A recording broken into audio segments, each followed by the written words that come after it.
But how you doing? Despite pretty good. the, Still just, overtired and undercaffeinated, but we will get through it. that's all right. Yeah. We got Monster, Oh, there you go. and we got coffee, and we got Mountain Dew, Yeah, and we got water.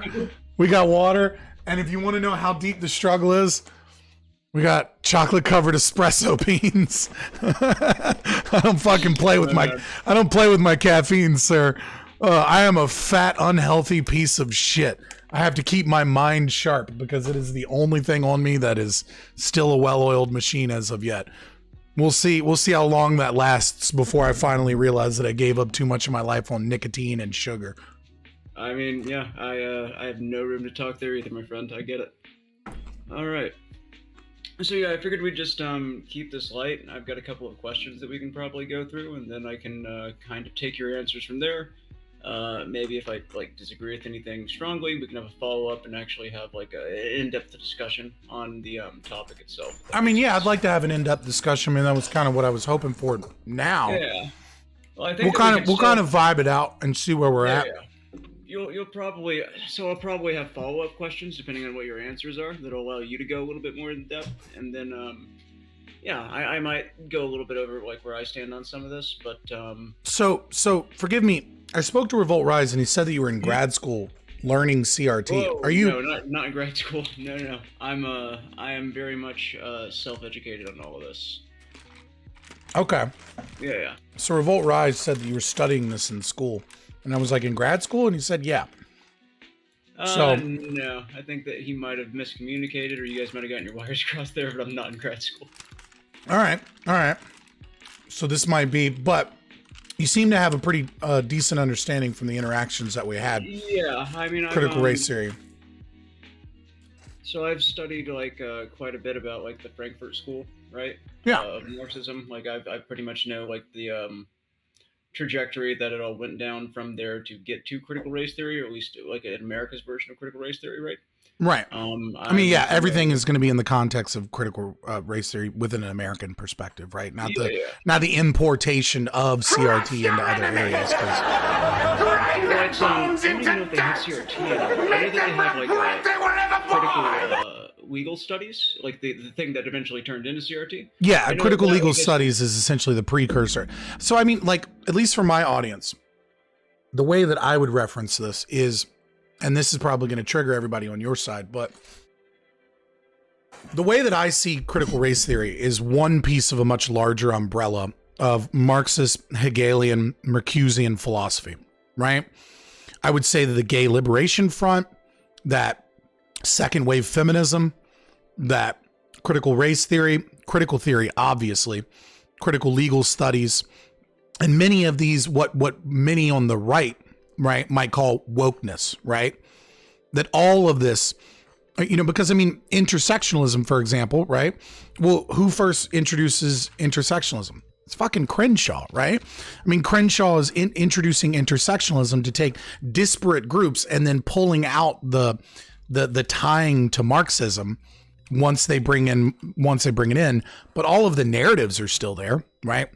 Class consciousness, race consciousness, false consciousness, oppressor oppressed as a form of identity, as opposed to being localized to an event or to a time, right? Or contextualized. So oppression is no longer contextualized. It's only contextualized by combining different identifiers of these things, et cetera, et cetera. So the whole wokeness movement, as the right might call it, right? It's kind of an umbrella for Marxist Hegelian philosophy. And I find that to be very pernicious, very dangerous, and something, if we want to move forward in the tradition of Enlightenment values, in the tradition of common law, and the tradition of rationalism, right? We've got to educate people on this. We've got to have a discussion about it. We have to call it out for more than just the individual idea, but the horrible roots that it's rooted in. And then we have to have conversations with left-wing people and say, okay, well, what is it that you liked about this? And maybe there is a rational way to engage with our system that isn't deeply tied in Marxist Hegelian philosophy, that's full of what I would call racist, sexist dangerous ideals that eventually lead to some of the worst outcomes we've ever seen in government and policy in world history, which is communism. Okay. So yeah, basically it sounds like your main criticisms would just be the fact that it's rooted in some form of like Hegelian Marxism, right? Yeah, I mean, like Marcuse, as well as Volkism. Volkism, I think, is an extremely dangerous idea that is very pernicious. So when you say Volkism, are you referring to like the German ideology of like racial superiority that eventually led to like Nazism? Or yes, that goes hand in hand with critical race theory. Really? How do you how does that work out? Like, in what way are you saying that that's happened? Well, so there's two prominent actors, right, within CRT that so first of all, where does the term folks come from? Right? Folks comes from Volkism, right? So W.B. Du Bois, I know his name is spelled Du Bois, but for whatever reason he wanted people to call him Du Bois, so that's what we're going to say. So W.B. Du Bois, right? He trained under Johann Gottfried Herder or Heder. I don't know how you say it in German. I apologize. He was a Volksist philosopher. He went to Germany to train with him, and immediately upon coming back, he wrote the book "The Soul of Black Folks," right? On top, and so the idea of Volkism is that, and you get this again with Frantz Fanon in France, right? Who eventually went to Algeria, joined the FLN, the National Labor Front or whatever in Algeria, right? During the kind of, he is heavily cited in post-colonialism, right? And so again, he was very Volkist in his philosophy, and that's why we use terminology like folks and black folks, and that is the basis for a lot of what you hear is like liberation movements, right? They're based in Volkish philosophy, right? Now this predates Ein Volk, right, which eventually led to Nazism, right? At least from the cultural context, right? So I do want to say it's not like Nazi then led to CRT. It's like they have the same basic root, which is Volkish philosophy, and then they branch, right? But the problem is that black liberation is based upon this idea that black individuals are inexorably tied to a nationalistic and cultural identity, right? And if the whole of America is a white supremacy or whiteness, right? Or values that are not tied to their system, then they are an enslaved nationalist identity. And so this helps justify the Marxist materialist dialectics of looking at a system, deconstructing its contradictions, and then having some revolt or revive once whatever it is to upend the system and replace it with one that more aligns with their goals. And I think, even things like that, those ideas of race and identity being tied to a nationalist perspective, instead of looking at things from the Enlightenment values that we supposedly hold of individualism and the sovereignty of the individual and things like that, can lead down very dangerous paths. And Nazi Germany is a great example of how this exact philosophy can lead to horrors that end up with, extreme outcomes. I don't want to say that obviously they're the same thing, but I want to say that these ideas are bad, and we have examples from history of how these ideas are bad. Okay. I guess there's two different ways that I can go follow up from that, but so you said, I guess the main concern is that it kind of ties black people to their own like racial national identity. Now that's Volkism that you would say did that. That's you said it was brought over by Du Bois, I believe. But Du Bois, and as well as Frantz Fanon. Frantz Fanon. France and the post-colonialism, which I know is like a product of critical theory, obviously. Right, exactly. But now it's not like all of CRT is obsessed with Volkism or black liberation, right? Like, see, I think much of the problem is that most CRT professors don't even understand CRT. You know what I mean? So in a lot of ways, I think, and this is, this might trigger your audience with this kind of like Jordan Peterson quote thing, right? But I'm really quoting Carl Jung. It just happens to be a good one. People don't have ideas. Ideas have people. And so a lot of times when you take an individual, they're not understanding all of the history or the roots of this thing, right? But the problem is that when you have an ideology that's based upon Marxist praxis, right? And there's tons of proof of that. Like, it's designed to be anti-enlightenment. It's designed to be anti-objectivism. And I don't mean the Randian philosophy, but just the idea that there's objective truth and that it's not subjective, right? It denies evidence. It's anti-science. It's anti-positivist, right? Like, critical theory is specifically anti-positivist.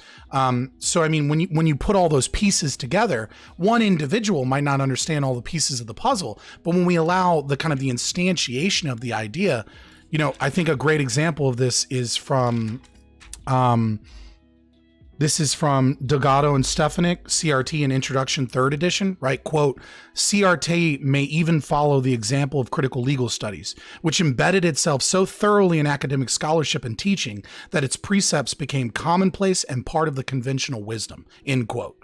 Right? Like, when you have an ideology that has all of these pernicious puzzle pieces and you want to force it down with praxis to such a degree that it just becomes conventional wisdom, it doesn't matter if each individual is unaware of all the dangers of the philosophical underpinnings of it. What matters is the damage that will be wrought to the system by making it the conventional wisdom.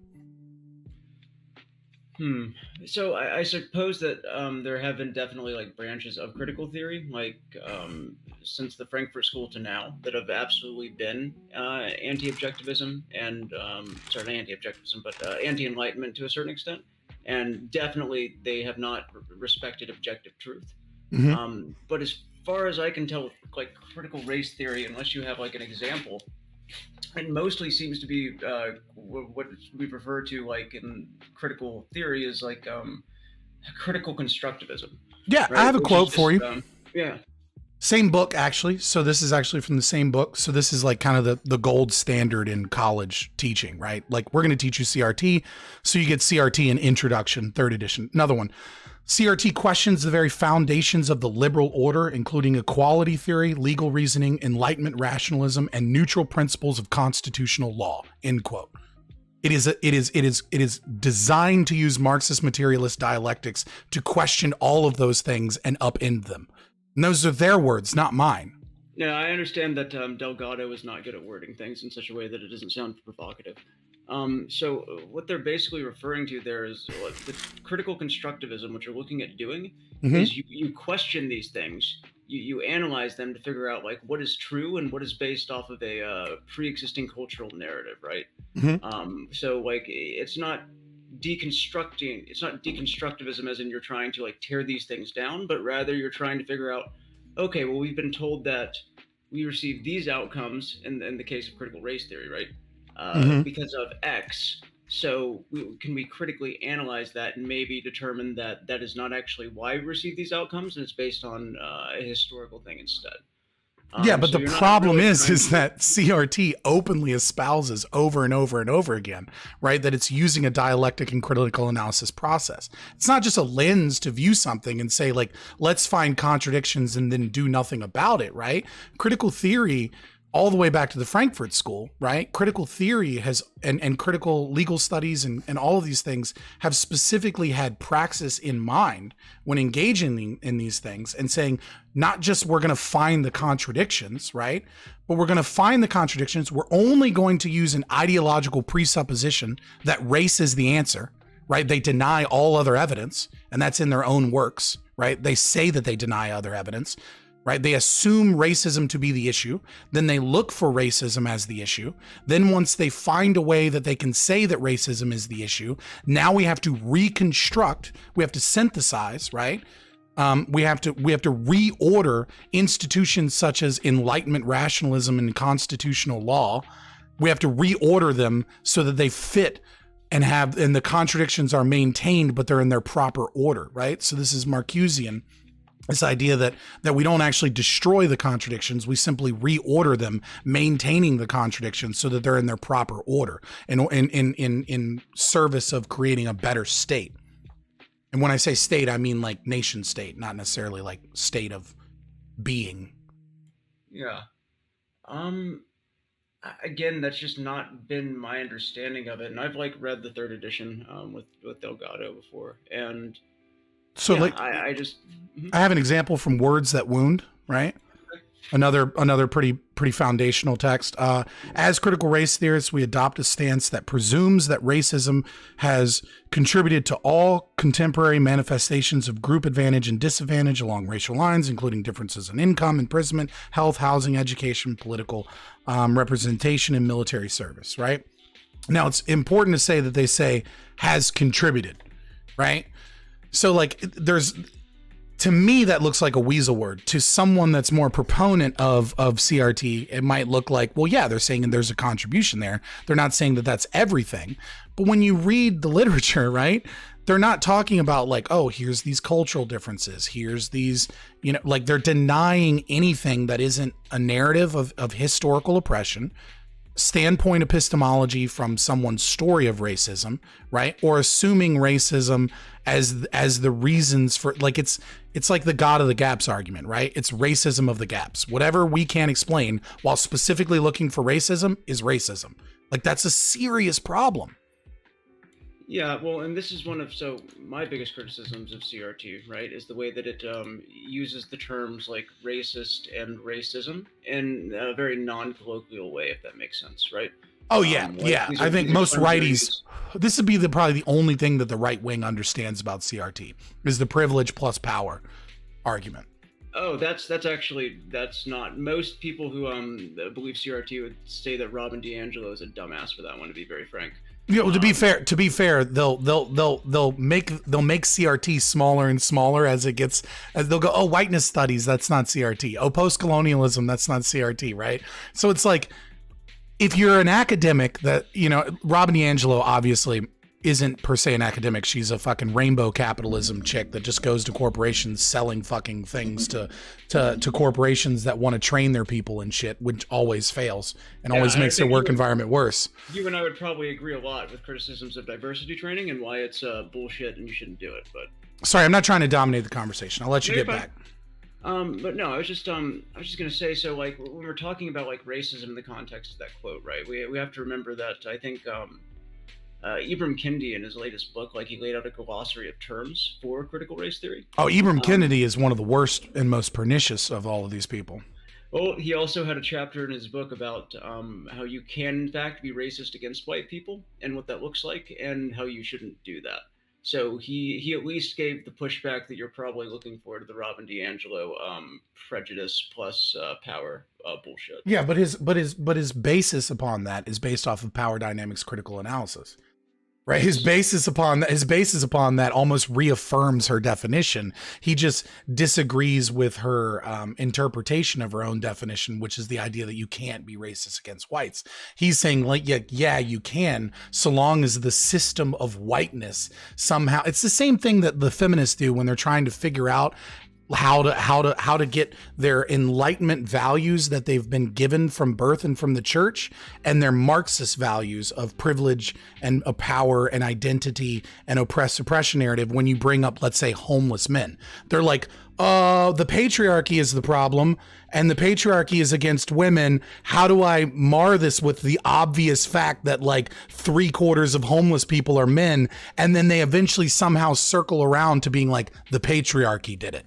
And it's like, you're just not realizing that your fucking theory is flawed, right? That like that oppression should be contextualized, and we should be able to think about these things from a rationalist perspective and not from a critical theory perspective. And this is my biggest problem with critical theory, is that just because some of its ideas are right doesn't mean I don't have a problem with recognizing racial oppression. What I have a problem with is the way that they try and define and get to that and the implementation of their praxis, because all of these things are Marxist, Hegelian, and Marcusian, and they're dangerous, pernicious things. But if you want to say, like, let's have a conversation about the fact that, black people make up 13% of the population, make up 27% of police shootings as well as police interactions, commit 52% of the violent crime, and also make up 60% of the incarceration, like there's some things we should maybe pick apart about that. But we should be using a rationalist framework to do that. When you're using critical theory, What you're doing is instead adopting Marxist philosophy, coming in with an assumption and then looking for evidence to prove that assumption. It's anti-scientific, it's anti-rational, and the solutions are almost always, how can we degrade common law and traditions that haven't been upheld perfectly because they're ideals? How can we destroy this system in some capacity or weaken this system, instead of saying, look, here's ways that our common law is failing certain communities. Let's find out ways we can fix that. They don't do that. They take active ways to attack the ideas themselves and the ideals that Western society holds up, instead of saying we haven't met those ideals. How can we find ways so that we can meet those ideals? Okay. So yeah, I would disagree with that, and I can tell you what more my interpretation of CRT is from like what I've read of it. But could you read the quote that you did a few minutes ago? Which one? One more time, because I wanted to define a few of those terms with the racism. The second one that you read. The second one was the CRT questions, the very foundations, or was that the first one? That was the first one. We adopt a stance that presumes that racism. That one. Yeah, that one. Okay, that racism has contributed to all contemporary manifestations of group advantage and disadvantage along racial lines, including differences in income, imprisonment, health, housing, education, political representation, and military service. So the military service one is kind of funny because that one like just doesn't fucking matter anymore. But like there's literally no difference in outcome there, but yeah, well that's so military service, I would give you that. I would have to look at the numbers to know if there is still a difference in outcome. I'm not sure.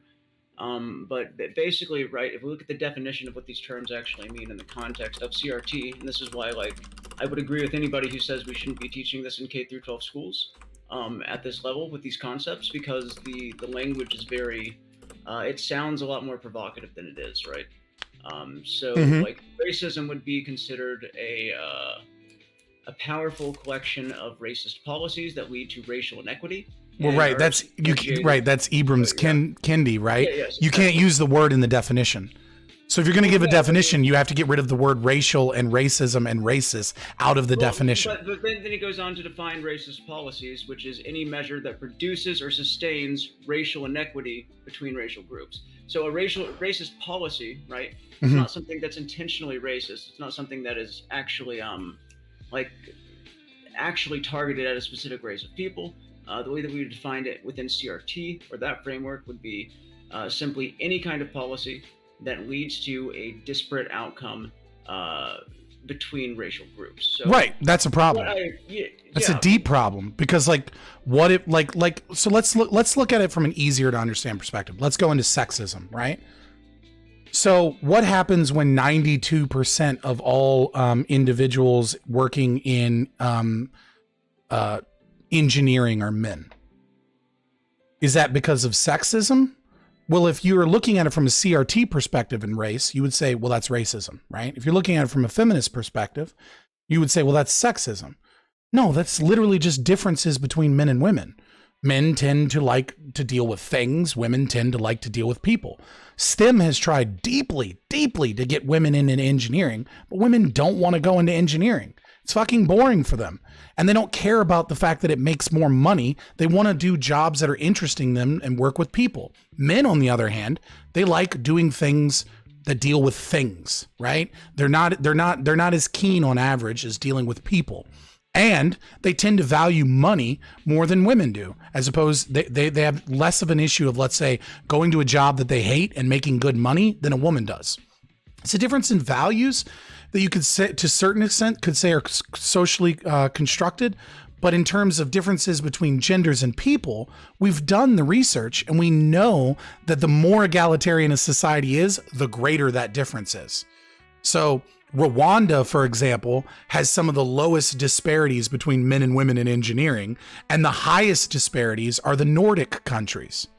Right. So it's like when you so like Sweden, Finland, Norway, these countries have some of the worst gender inequality in engineering. Right. So it's like that's part of the problem, is by engaging at it and saying there's a difference in outcome, therefore racism, or racism plays a role in this, when It's anti-rationalist and it's illogical. So I don't think that CRT necessarily starts from the perspective that racism is the only answer to all of these disparities. What I understand it to be, and basically the way that I think that the lens should be used, right, Mm-hmm. is we look at this as, okay, so here in America today, you and I both know that there are no explicitly racist policies, right? That there's no policy that explicitly is targeted at Black people, Hispanic people, people of color in any way, that's like designed to disadvantage them. And yet, since I don't know if I would necessarily agree with that, because I'd have to look at like literally every law in the country. I would say the overwhelming majority of our laws are intended to be colorblind. Yeah, I mean, like, except for a couple of like voter ID laws that like different courts have said are very much targeted intentionally and struck down, which I'm sure that you right. The law itself, is colorblind, but the reasoning behind why they may have enacted the law may be due to racial differences. Correct, but even if that's the case, right? We accept that, like, as far as like our criminal justice system is concerned, it's not specifically targeted at a demographic of people, right? So with CRT, basically, you look at this and you say, okay, well, since Jim Crow, we haven't really had any kind of laws that specifically targets like non-white people. And yet, in some cases, we're actually seeing the disparities in outcome getting worse. Mm-hmm. So we ask then, why is that? Mm-hmm. Like in traditional narratives would say things like culture, like genetics.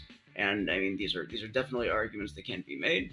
But I think that basically the conclusion that they seem to have come to is that it's just kind of certain groups started off a little bit like 5 steps behind, as it were, in the race, and they were never given the opportunity to catch up, like economically or educationally.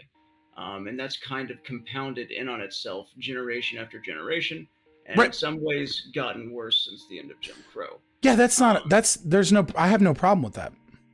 Yeah. I have no problem with analyzing that. And if we could even dig deeper, there's research coming out saying that ACE affects epigenetic mutations in people, right? So ACEs are adverse childhood events, right?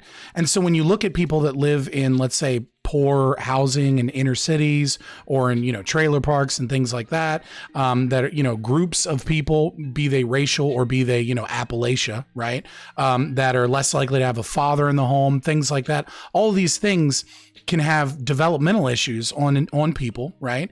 And those developmental issues aren't just like changing the brain chemistry during the development, but can actually change the way the genes express themselves, right? And so when you grow up in a shit neighborhood, surrounded by violence, without a father figure, surrounded by drugs, and again, for anybody in the audience that thinks I'm explicitly talking about Black people, I'm not, right? I'm also referencing the coal mountain areas, or I'm from Appalachia. He's not just talking about Black people, right? Or areas that were part of the hillbilly highway into like Youngstown, Ohio, or things like that, right? Great book, shitty Netflix movie, for the record. Read the book. The book is way more sociological in its approach. But yeah, so I mean, like, I understand that there are disparities in groups, right? The problem is not with the idea of saying, hey, there are disparities in groups. Let's find out why those disparities exist, right? And then let's use our knowledge to try and figure out ways that we can help these communities. How can we give them additional opportunities? How can we reduce some of the stresses and impacts that are occurred? You know what I mean? Like I have no problem with a rationalist approach that says, look, ACEs are a big problem. Why is it that our medical community, that's not mental health, right, is not involved in these communities?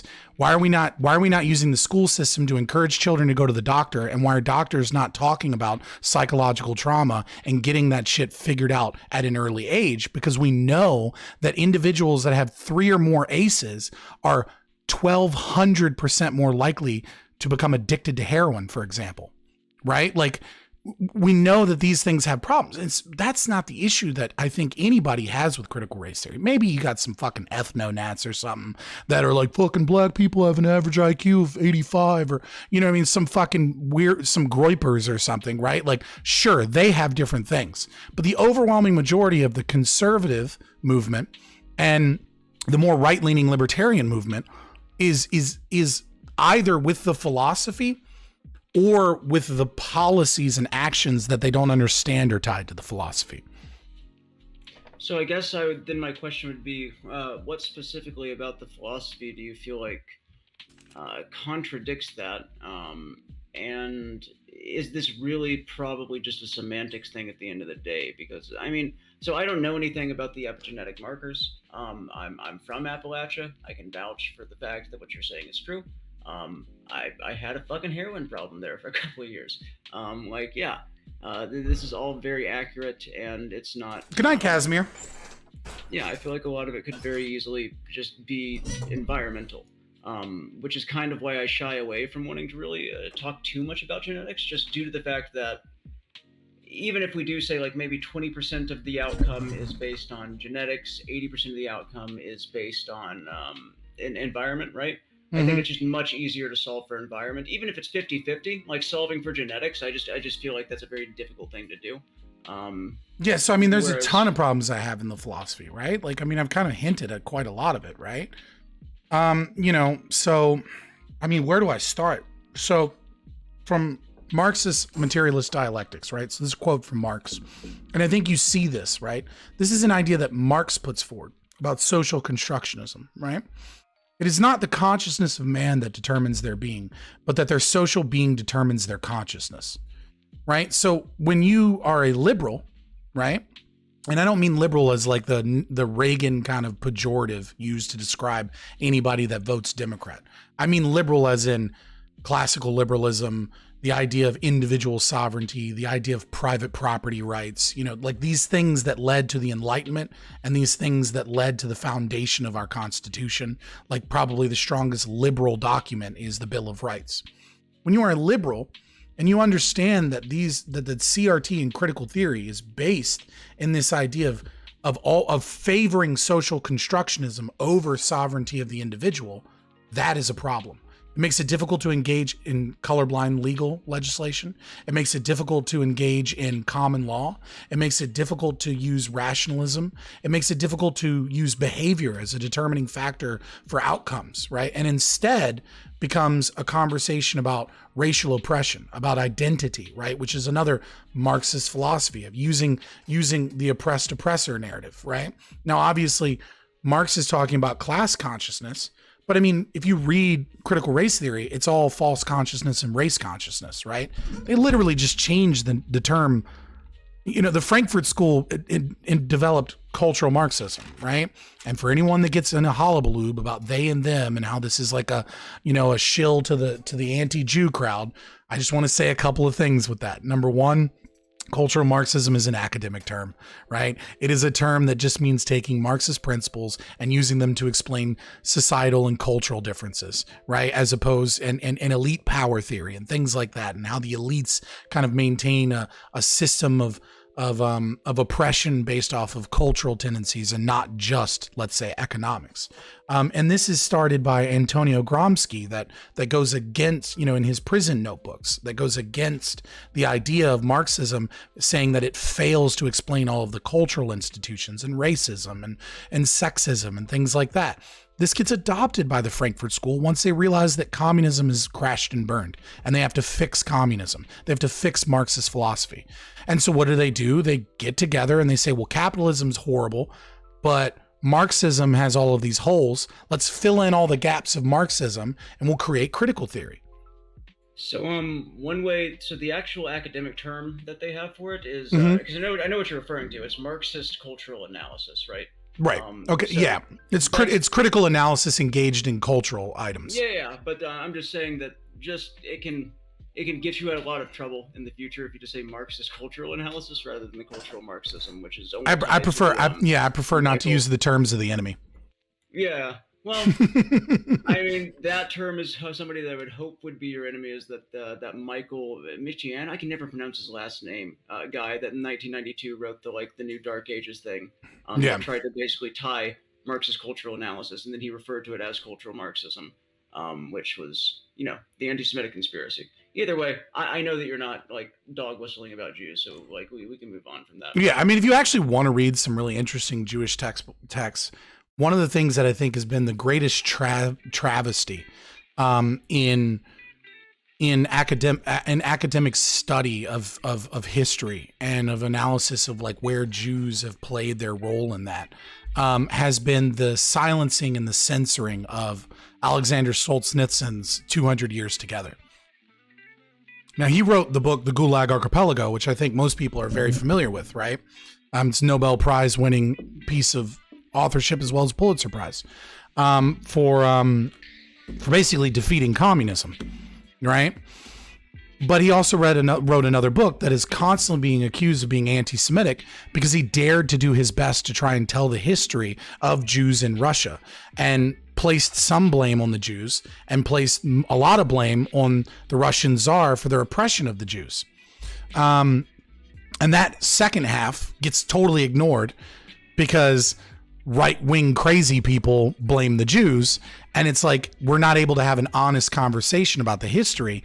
And by doing that, I think what ends up happening is you end up pushing anybody that looks for these types of sources into the dark places in the internet where all of the information is cultivated by ethno-nats and neo-Nazis, right? And I think that's a great disservice that we've done both to the name of Alexander Solzhenitsyn and to being able to understand what happened in history.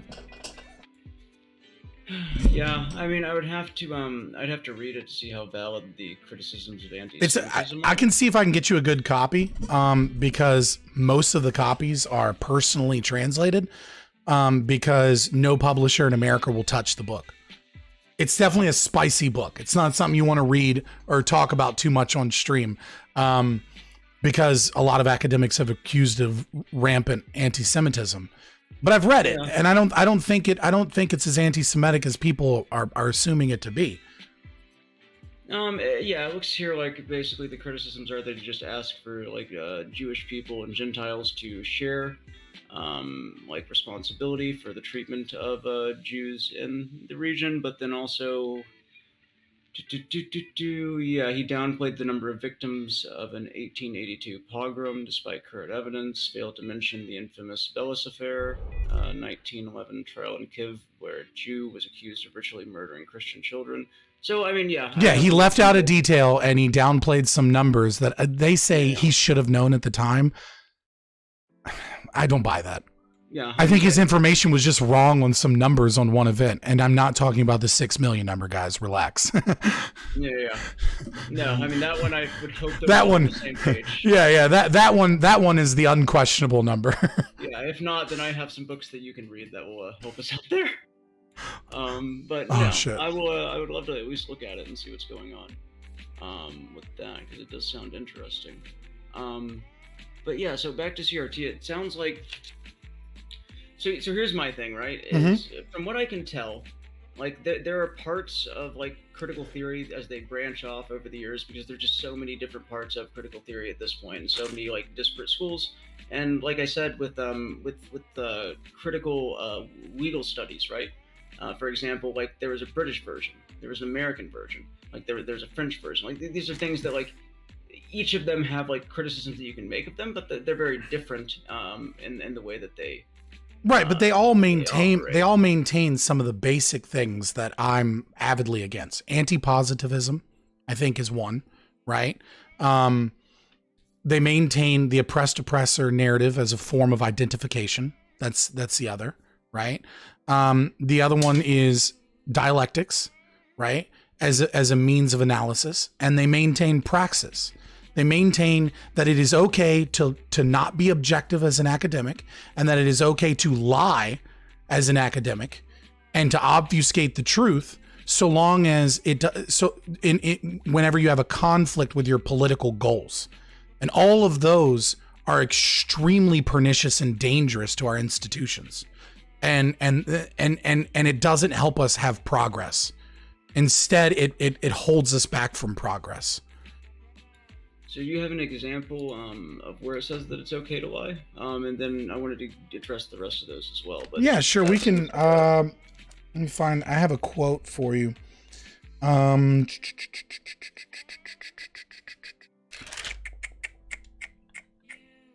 don't know if I have a quote for that one. I have a quote from Critical Theory by Max Horkheimer, right? Which would be like the first critical theory text, right? Quote, their goals are to, quote, adapt Marxist categories of class, exploitation, surplus value, profit, pauperization, and the breakdown are elements in a conceptual whole, and the meaning of this whole is to be sought not in the preservation of contemporary society, but in its transformation into the right kind of society. Right. So this is an idea of what we want to do is we want to reconstruct society into the right society using Marxist praxis and values. Right. That is the stated goal of the very first critical theory text ever. Right. Is to reconstruct society in our Marxist vision and to reconstruct academics so that we talk about categories of class, exploitation, surplus value, profit, pauperization, etc. Right. And you see this even today.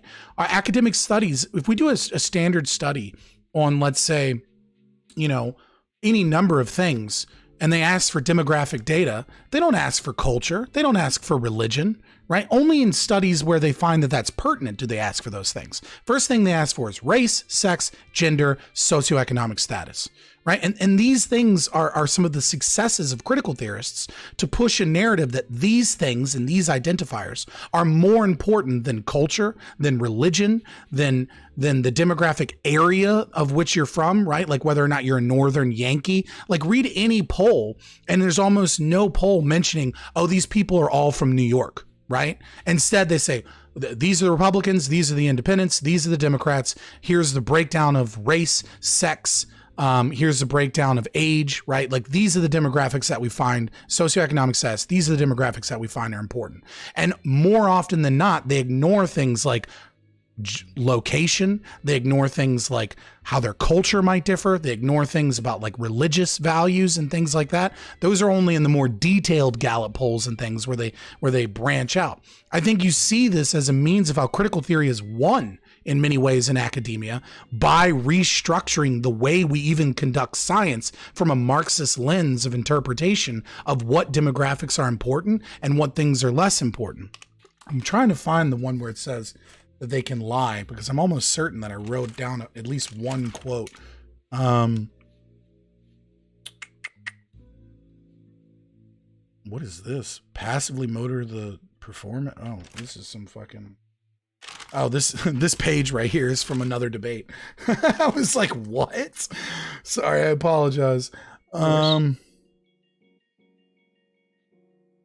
Oh, here we go. So from the same text, Max Horkheimer, that one of the goals is to abolish the opposition between purposefulness, right, which is your goal, what you mean to do, and spontaneity and rationality.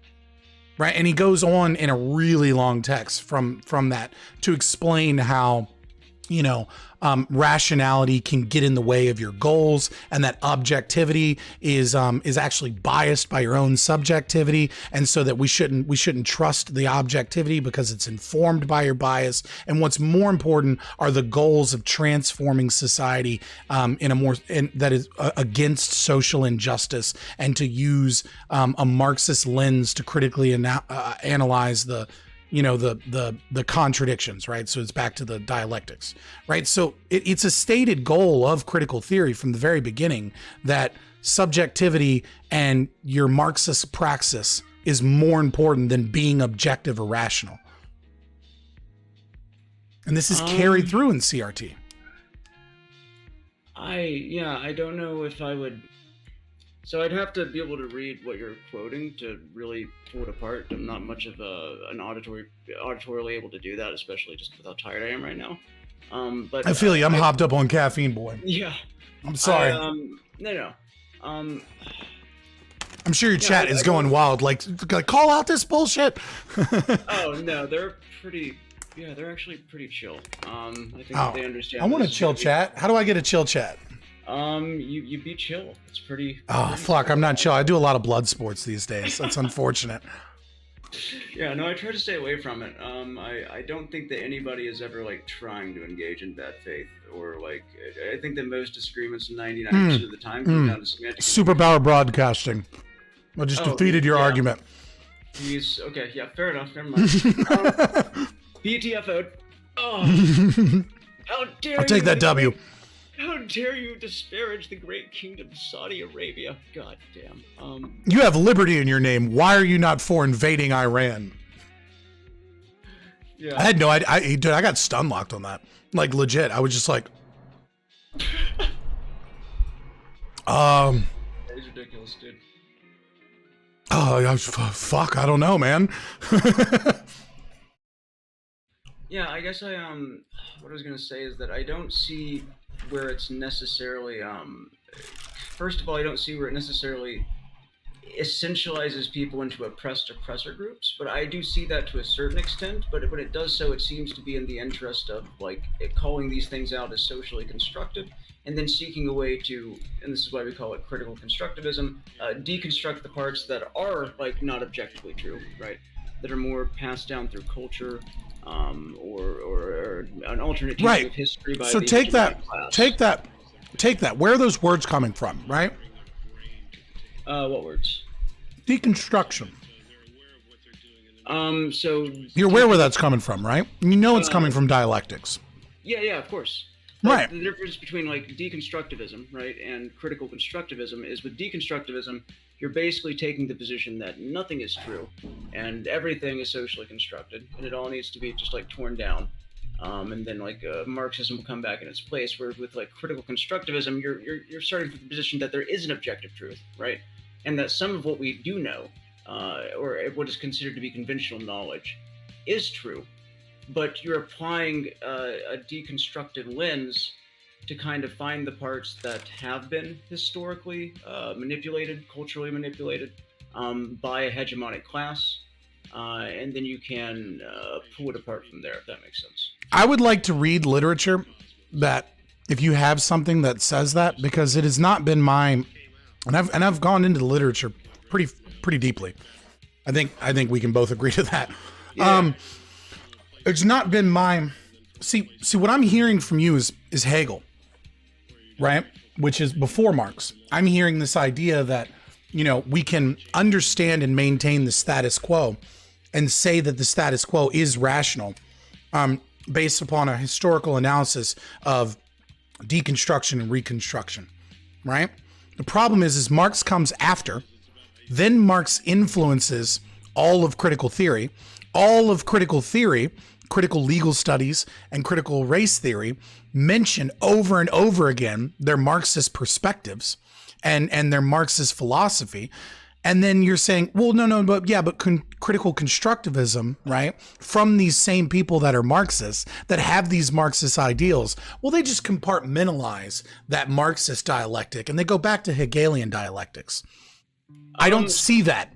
I don't see that in practice, and maybe I'm missing something in my reading, but I don't actually see that occurring. What I see is maybe they claim that, but at the end of the day, what they're doing is asking to not just deconstruct and find the contradictions and then improve the current system, right? By saying there's some issues here. Here's the Enlightenment goal we have. How do we do better to achieve this goal? But instead say the color blindness is the problem, right? They attack the very idea of even having colorblind laws, right? What I see in their praxis is not what you're saying. Right. And so, like, maybe there's some writings with that written in, but this is why I think what you're doing is you're really keying in to what I'm getting at, which is that the undergirding philosophy is the problem. And then if we can examine these systems without that undergirding philosophy, with a whole new system, right, then maybe we can talk.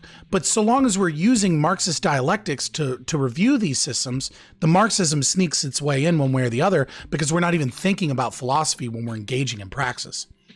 So there are elements of the Marxist dialectics that they obviously throw out, because, I mean, so a lot of what the Frankfurt School was looking at doing, and then a lot of critical theorists that follow them were looking at doing, is kind of dealing with the fact that Marx got a lot of things wrong, right? Hold on, pause. And, I'm getting yelled at by the objectivists in my chat. he's like, well, Hegel actually completely abolished objective reality. He said there is no distinction between subject and object. Yes, Wellspring. I'm sorry. I got my Hegelianism a little wrong. I'm not that well read on Hegel in years. Yeah, so I mean, what I guess I would say, and I can send you like a little primer on the critical constructivism, and it is straight out of the Frankfurt School, right? But in regards to like why they throw out parts of Marx, it's just because like part of what they were concerned at getting through was like the what they referred to as like the natural pessimism that was like kind of developing among Marxist thinkers due to the fact that like we were seeing every single one of like Marx's predictions about how capitalism was going to collapse in on itself not come true, right? Yeah, like the falling rate of profit. because capitalism is the instantiation of liberalism, and liberalism is badass. Granted, the state is fucking awful, so it poisons that system quite a bit. But Marx was simply wrong, so they had to redo Marx and maintain Marx's philosophy when they should have just gotten rid of his ideas because they were fucking trash. Well, they were trash and destructive. They took a critical theory lens to Marxist philosophy, right? And they used like critical constructivism to basically find the parts that they felt could be substantiated, right? And then got rid of the rest. This is why like one of my favorite books that's actually like written by one of the original members of the Frankfurt School is like a critical analysis of Soviet Marxism, right? Okay. Looking at the Soviet Union, figuring out why the hell is it that every time Marxism-Leninism is attempted, do we always wind up with these totalitarian, like strongman surrounded by a bunch of like bureaucracy that gets people murdered? And they kind of like picked that apart. Okay, I haven't read the book, but let me guess what it is. They attempted to force class consciousness on people and use the state. And if only class consciousness had arisen first, we'd be fine. So I mean, most of the or is it cultural? Most of the Frankfurt School isn't really concerned with the class, of like of class or anything like revolutionary like that. Well, no, I mean Marcuse was the biggest statist that's ever existed. Yeah. I mean, he literally thought the state was God, that we should worship the state, and that we should just constantly deconstruct and reconstruct the state over and over again until it reached its pinnacle of like human ingenuity. And that the enlightened man would make a better state over and over again. Which is part of the, I mean, I'm paraphrasing. Yeah. I mean, Marcuse was a horrible individual, right? And he had heavy influence, right? I mean, Repressive Tolerance is probably one of the most evil and pernicious books ever written, right? What was the name of the book? Oh, okay, I got you. Repressive Tolerance. The idea is that we can use violence and we can destroy institutions like freedom of speech, and all these things are just liberal constructions that help maintain right-wing philosophy, and we can just use intolerance to destroy the right. We can use violence. We can silence their free speech because they're wrong and they're in the way. And that we need to be intolerant. We need to be intolerant of whom we deem to be intolerant because we're right and the right is wrong. So he's the paradox of tolerance guy. Got you. He's the first guy that's like the intolerance of tolerance, to be intolerant of intolerance. Okay, comes from Marcuse. Actually, I know who we're referring to now. I will have to read Repressive Tolerance. I will go get that figured out later tonight as far as finding a ebook copy of that. Yeah, I mean, if you want to understand CRT, you got to read that, and you got to read On Liberation. Well, is that something that's connected to like? He was a member of the Frankfurt School. Yeah, but I mean, so if you look at kind of like the way that this works, right? If you look at like the I almost have to look at it like a chart, if that makes sense, like one of those flow charts, right? Of like the way that critical theory has developed, right? Like for example, I don't think like the God, that would be really helpful in going through this. Is there a good copy of that? I'm actually making one right now. That would actually be, because I think so many people have a hard time differentiating like where the roots of things are. If it's honest, which I would hope that I can trust you to be honest in that. Yeah, that's my thing is I need to know like what is it that, because there's obviously, like I've said, there's branches of critical theory that I have strong disagreements with, right? And there's some that like with the British what was it called? Critical legal studies. I don't know how I keep on blanking on that. CLS. I'll just call it that. Yeah, critical legal studies. Yeah, with the British school of that, there was disagreements like within the legal school, right? where like some of them were being like extremely deconstructivist in the way that they were approaching this. Hmm. Like basically the things that you're attributing to like CRT doing, they were doing that shamelessly and very much out in the open. And then you had this other faction that was being very More subtle in hiding their Marxist philosophy. just not as I would say not as revolutionary and definitely not as anti-objectivism and anti-truth, which is what I prefer. But actually, here I can find the contention there. I have that written down. I'm pretty sure. But Yeah, yeah, that'd be interesting. so there's Because I don't know much about the British system of legal CLS.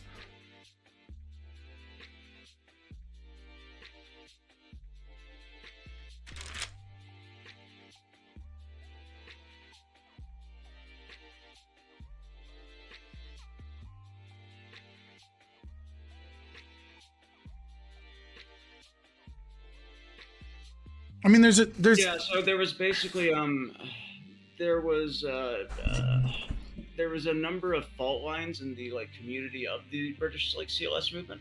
Mhm, That was between basically theory and praxis, right? mhm. You had those who were looking to the kind of revisionist Marxism that came out of the Frankfurt School, and then others who worked on just like straight deconstructivism. Hmm. And these things were actually not considered to be like, how do I put this? They don't actually mesh well together. Because if you're looking at the revisionist kind of Marxism that comes out of the Frankfurt School again, they invented the concept of critical constructivism, Okay. which I can send you something on. Yeah, I'd be interested in reading that. I guess my question is, I mean, and obviously, I think maybe we would have some of the more radical aspects of critical race theory. I think we would probably both disagree with, right? I mean, if you have some like the idea of cultural genocide, right?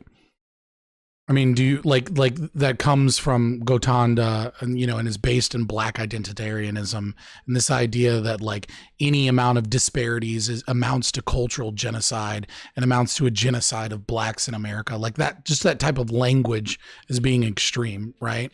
Yeah, no, if that's the claim that's being staked, then I would say that That's a term extremely invented by Gotanda, right? Which is okay. right, and then or things like being against racial integration. I mean, you for that? No, I'm for racial integration. I think that Right. That's a hallmark of critical race theory, right? really, Is yeah, colorblindness and racial. I mean, like you come on, right? How many colleges have we seen where like we have to have black safe spaces because integration is just is just black people identify gaining like acculturation of whiteness, right? Like this idea that like by integrating spaces that we're committing a cultural genocide against what is black culture and black voices and black spaces, right? And so we have to have this separation of spaces so that black people and BIPOC people can have their own safe spaces and like you see this in college all the time, right? I'm sure you've seen stories no, of like I've seen those stories, and I think that they're cringe. I don't agree with that as a solution for anything. I haven't seen any CRT scholars like advocating for those. If they are, then I absolutely disagree with them, and I think that it kind of runs contrary to everything that critical theory is supposed to be about. Oh, I have another quote for you where we were talking about from CRT in Introduction. You said you read that, so I'm sure you read this part. The First Amendment arms conscious and unconscious racists, both neo-Nazis and liberals alike, with a constitutional right to be racist. And then goes on to talk about why the First Amendment is a problem and why we have to undergird our freedom of speech so that we can create legal processes that are against hate speech, because that is enshrining a right to be racist, and we have to be against racists. So this might be where we disagree on like prescriptions for the first time. To be honest, I'm not a free speech absolutist. I do not believe that someone has the positive right to engage in speech that can spread rhetoric that leads to me ending up in a concentration camp. Mm-hmm. More so than we have a right to police certain kinds of speech. The analogy that I use is I lived in Los Angeles for about 5 years. Mm-hmm. It's a city that's very much built around driving, the same way that America is very much built around, the concept of freedom of speech. I like Okay. freedom of speech. You like freedom of speech. The issue is, it's like in Los Angeles, everybody likes driving, but if you took away all the traffic laws, would that make driving easier, or would that make driving Research shows that if you take away traffic laws, you have less accidents. Oh damn! I Yeah. do not think that would be the case for Even LA, speed but limits. I Even mean, speed limits. I would love to see it, but that's more the analogy that I use. You might want to pick a new analogy as to why you're I might- anti-free speech. I might have to. Well, I'm not anti-free speech. I'm anti Yeah, you are. absolutism. Just own us. Just own it. I would be against You're for regulated speech. I am for regulating Nazis from like spreading propaganda. Yes. Okay. So it would be very specific instances where we can say like this is going to lead to the basically oppression of a minority group or the taking away from the free speech of others in the future. So how does that work? For example, like Let's engage in this universalist ethics position to its end conclusion, and let's engage in all of the likely outcomes of what happens when you get rid of absolute free speech. So I want you to give your best case scenario, right? Your best case scenario of what could happen if we institute, let's say, hate speech laws. Best case scenario, I had a hate group called the Goyim Defense League come up and do a banner hang from my house that said "Vax the Jews" here about 3 weeks ago. That would not be something that I am allowed to be intimidated with, because I understand that the messaging there is basically to say. So hold on, Goyim Defense League. Yeah, that's the name of the hate group. Okay. They also That's live fucking streamed wild. it. They live streamed it and they got $700 through Streamlabs for it. So great to know that it's fucking profitable to be a Nazi these days. Anyway, they wouldn't be allowed to do that, right? And where did they hang the banner? Sorry, we're engaging in a personal narrative, and I apologize if it's traumatic, but I'd like to have more details about it before I pick it apart. And because I feel like that could be like kind of a dick thing to do, but at the same time, if you're presenting it as part of your argument, I kind of need to. No. If I can't handle discussing something, I'm not going to bring it up in an argument. Because yeah, but still, I want to be sensitive to it and make sure that I have like a little bit more information so that I'm not just saying bullshit. They hung it up. They hung it basically off of the bridge overpass on a freeway. Okay. So it like wasn't in front of your house, but it was something you had to drive by, you had to see. Yeah, well, I mean, I had to hear about the live stream and watch it. Okay. Which was like 2 hours long, and then the cops basically telling them like, we're just here to make sure that you don't get out in the street, and you can't hang the banner too low, right? But we're just here to like make sure that nothing gets out of hand. Mm-hmm. And I'm just sitting here like, frankly, if you're not going to do anything, get out of the way. But. Like, I don't like these motherfuckers. And the same thing happened when I was living in Los Angeles, right? When the QAnon stuff happened in Hollywood, there was a banner that got hung off of the 405, and this one I did see in person driving to work. That said, I'm not going to say it on your stream, but K-slurs are trying to start a race war. Okay. And it's just I'm pretty sure you're Jewish and you get to say it, so just yeah, I know. I don't have a problem with like somebody else saying it in that context of referencing it, not at me, right? Well, I'm a free speech absolutist, so if I wanted to say it, I'd say it, but I have no intent. Yeah. We get it. We understand what we're saying here. I don't. Yeah, exactly. We're both adults. We know what the word is. If we wanted to say it, I wouldn't have a problem with it either. To be frank, I'm not that kind of I don't want to police that kind of speech. It's just the explicit. Like spreading of anti-Semitic literature, especially as I see like this kind of attitude start to become more pernicious within society again. Okay. So your best case scenario is we would be able to use the cops to charge them with some sort of crime for doing that. At the very least, tell them that you can't do that, and then if they refuse to take it down. Like tell them, hey, you can't hand out like literature on the protocols of the Elders of Zion. Okay. Just basic stuff like that. I mean, there are other countries that have these laws, and it doesn't seem to be getting anybody who has good intentions punished for them, as far as I can tell. Okay.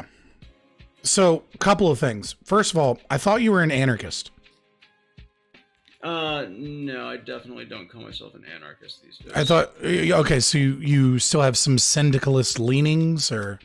I mean, no, not really. I would say that I like unions, and I think that we should promote unions. But I think that syndicalism is a little bit utopian, and I think that when we're like measuring our current prescriptions off of our utopian goals, Mm-hmm. that it can cause us to justify some uh, pretty bad stuff. I'm more interested in just focusing on like what the next step is and where we can get in our lifetime than So, this so, so, idea of what like, level of punishment would your system, right, where you have hate speech laws, like, how would you deal with that?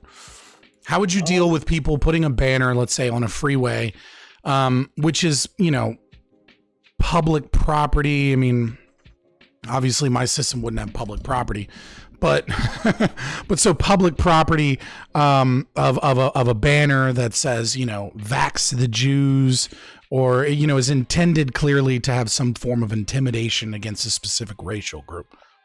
yeah, and it was also hung outside of a Jewish neighborhood here in Austin, so like it was definitely like you said, yeah, directed right at them. Yeah, of course. I mean, it's definitely. Say, I mean, it's not hate speech because I don't believe hate speech exists, but it's definitely speech that is intended to some form of intimidation.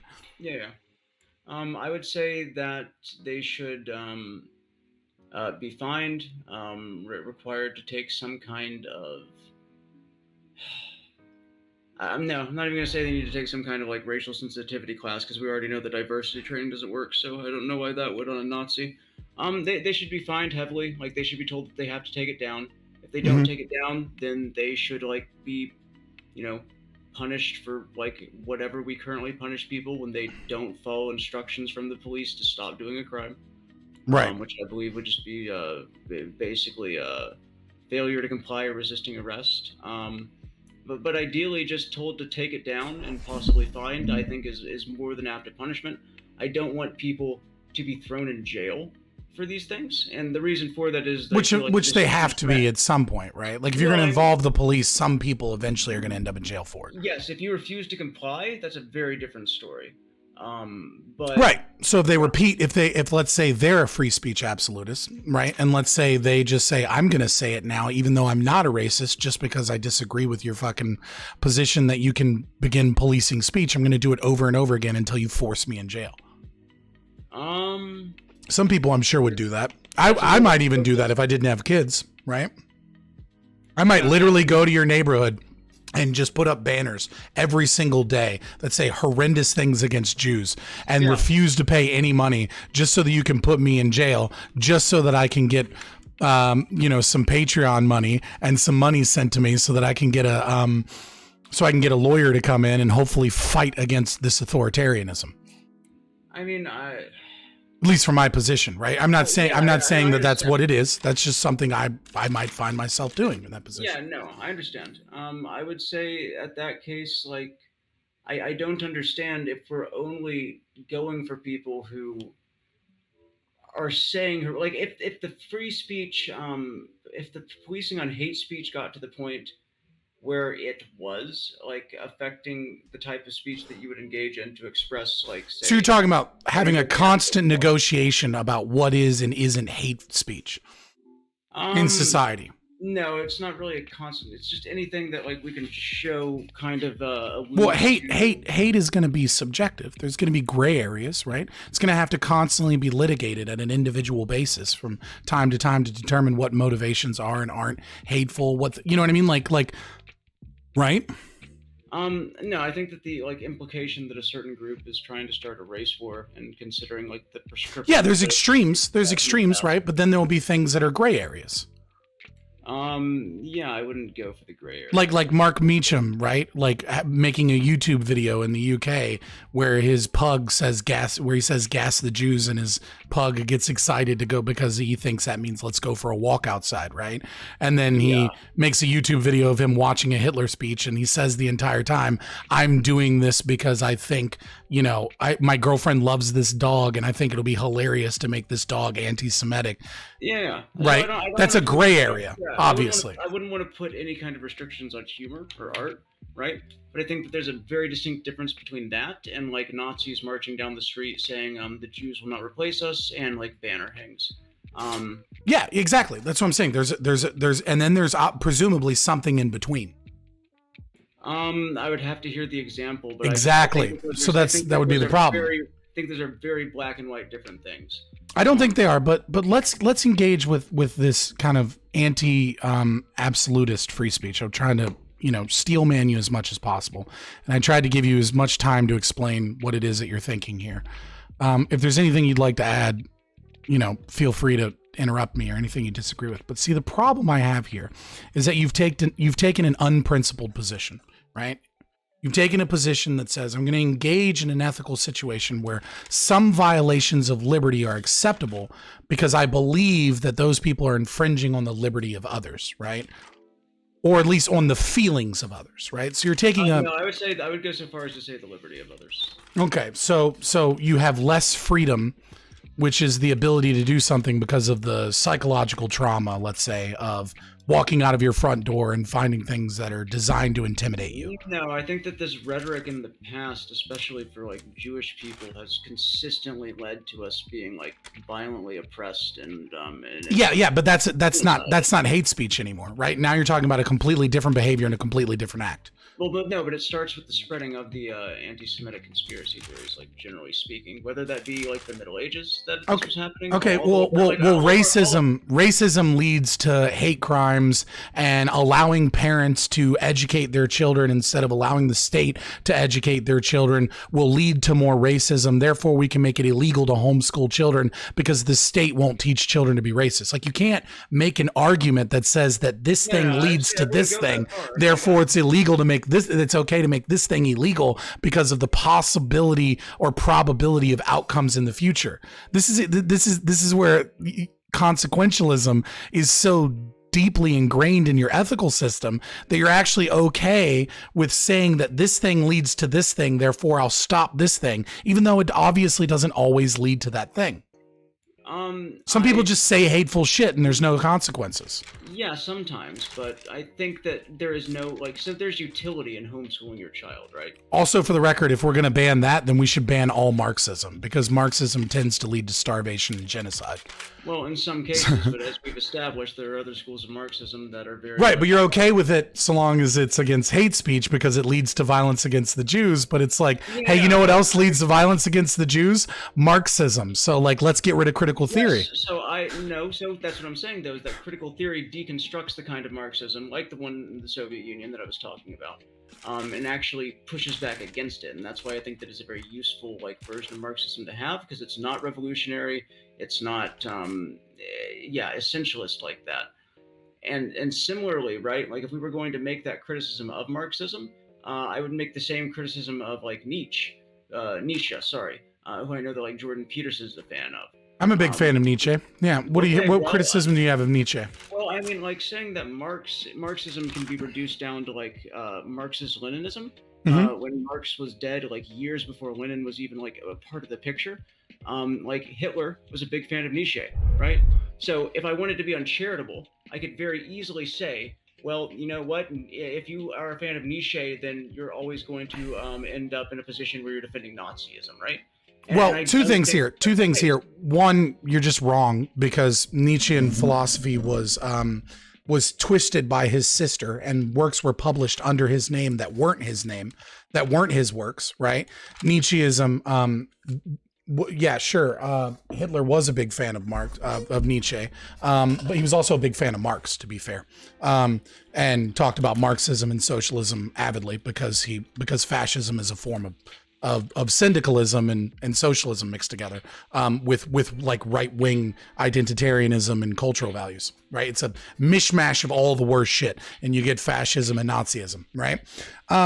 But it was the philosophical ideals and ideas of Marxism, right, that led to Marxist-Leninism. That really can't be said about Nietzsche, right? Because Nietzsche's ideas, when followed through their logical conclusion, they lead to objectivism. They lead to Rand, right? Yeah, but I would say that Marx's ideas, when followed through to their logical conclusion, are pretty much incompatible with Marxism-Leninism. Marx's ideas, when followed through their logical conclusion, are incompatible with Marxism. Let's be real, right? Yeah, I think that's what I think honestly that's what the Frankfurt School sought to reconcile in some cases. Exactly, right? Exactly. Because I mean, like when this idea that you're going to get high communism and then low communism is magically going to appear is utopic. And even the CRT vision people say regularly that their own philosophy is utopic, and that you can quote that from tons of CRT authors. They say that critical race theory is utopian in its philosophy. I don't have a specific. Yeah, I would have to see that. That'd be an interesting way of phrasing it. Well, they say it's utopian in the sense that the idea of having full-blown racial consciousness and ridding the world of oppression, right? I mean, because they even say, and this is, I don't have a specific quote for that. They're basically saying that we're probably never going to actually... Yeah, right. Yeah. Like that you're not going to get full-blooded racial consciousness. Whereas like Marx would say, like, we can get full-blooded class consciousness, right? They're saying, yeah, it's not going to happen.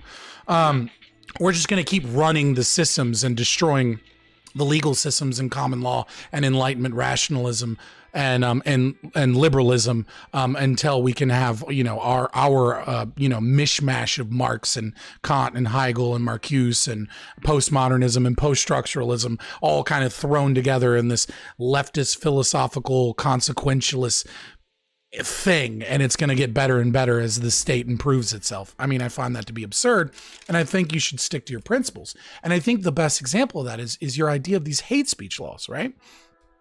The problem with hate speech laws is not just in determining what is and isn't hate speech. The problem is now you're engaging in these probabilities, and you don't know what these probabilities are. You gave up your principles. You no longer have a principled position on free speech. Right? What you said is free speech is negotiable, right? Whether or not we have free speech is negotiable because there's some speech that I think is not free, right? I think some speech is now hindering other people's freedom, and so I no longer have a principled position on free speech. Instead, I think free speech is a preference, right? Because it's a preference because once it starts to engage in other people's ability to live their life meaningfully as I define it, right? Or with, undeterred in some capacity, right? Then we can engage in limiting free speech.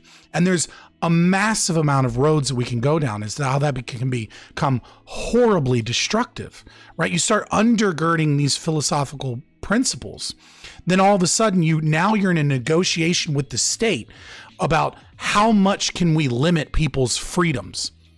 And you have a state apparatus that gets to decide through courts or through laws or through votes, right?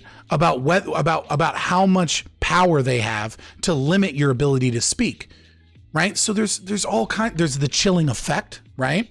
Where people are afraid to say things against certain communities because they believe that the state is going to oppress them in some capacity, even if they are in the gray area or even if they're in the green area. Chilling effect doctrine goes back to when it was used against communists, right? That was where chilling effect doctrine was established in Supreme Court case law, was because a university had communists working there, right? And they wanted to be able to engage in certain practices, and the university wanted them to essentially swear to be anti-communist, right? And in their swear-in ceremony, because they were, it's kind of weird, but they were a mishmash of like educators and state employees because of the way the university was set up. And then went all the way to the Supreme Court, and the Supreme Court said, no, you can't do that because free speech is absolute, right? You get into the area of, can we burn a flag? Right? And you're thinking, well, what does that have to do with someone putting up a banner somewhere that says something about vax the Jews, right? Well, now that you've given the state the power, right, to engage in limiting your free speech because there's a negotiation about what is and isn't free speech, you've opened up a whole fucking can of worms about what the state can and can't do to oppress you. And then on top of that, there's also the argument that, well, what happens to people when they get banned? We've seen this with things like Alex Jones, for example. He goes and sets up his own website. But we've seen this with things like 8chan, right? With the Daily Stormer, with other websites and stuff. A large group gets taken out of the discourse, right? And so maybe we save a lot of people. But the other problem is that Another group goes and isolates themselves and creates a dangerous echo chamber. And now that we're no longer negotiating with these people about what's right and wrong for them to say and how it's fucked up that they said certain things or did certain things, now we're in a position where they're off in their own little echo chamber where everybody's an ethno-nat or a neo-Nazi or and some of the people are even more extreme. And they think the best thing you need to do is write a manifesto and shoot up some churches in New Zealand. Right. And so now you see what I'm saying? Like there's a ton of probabilities you're engaging in. But I would argue that we already have the issue of them going off into their own ideological echo chambers and not listening to us. That is true. That is true. And the more you silence, and that's part and parcel of what has happened from censorship that has occurred in social media platforms. Right. It's not First Amendment violations. Right. But I mean, if you start kicking off Red Ice TV and I'm a normie that just kind of likes, I mean, let's say I'm a civic nationalist, right?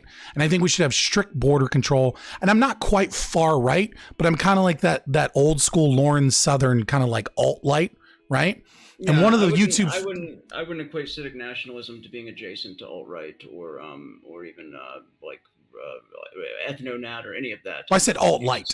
Like alt-light. Even that, I wouldn't equate civic nationalism with that. I know civic nationalists who are like got just very reasonable ideas about like how everybody should have. Right, like, but you can be pushed into extremism because you vindicated them. Because now that the state is saying, fuck you, you're wrong, right?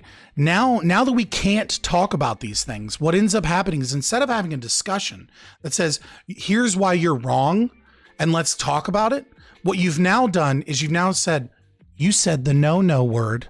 And then all the other people that are in these little secret echo chambers said, hey, we'll say the no words. We're bastions of truth. We're truth. Hey, you know what they won't talk about? They won't talk about the 1350 meme. You know why? Because they won't admit the truth. Come talk to us. And you get separate.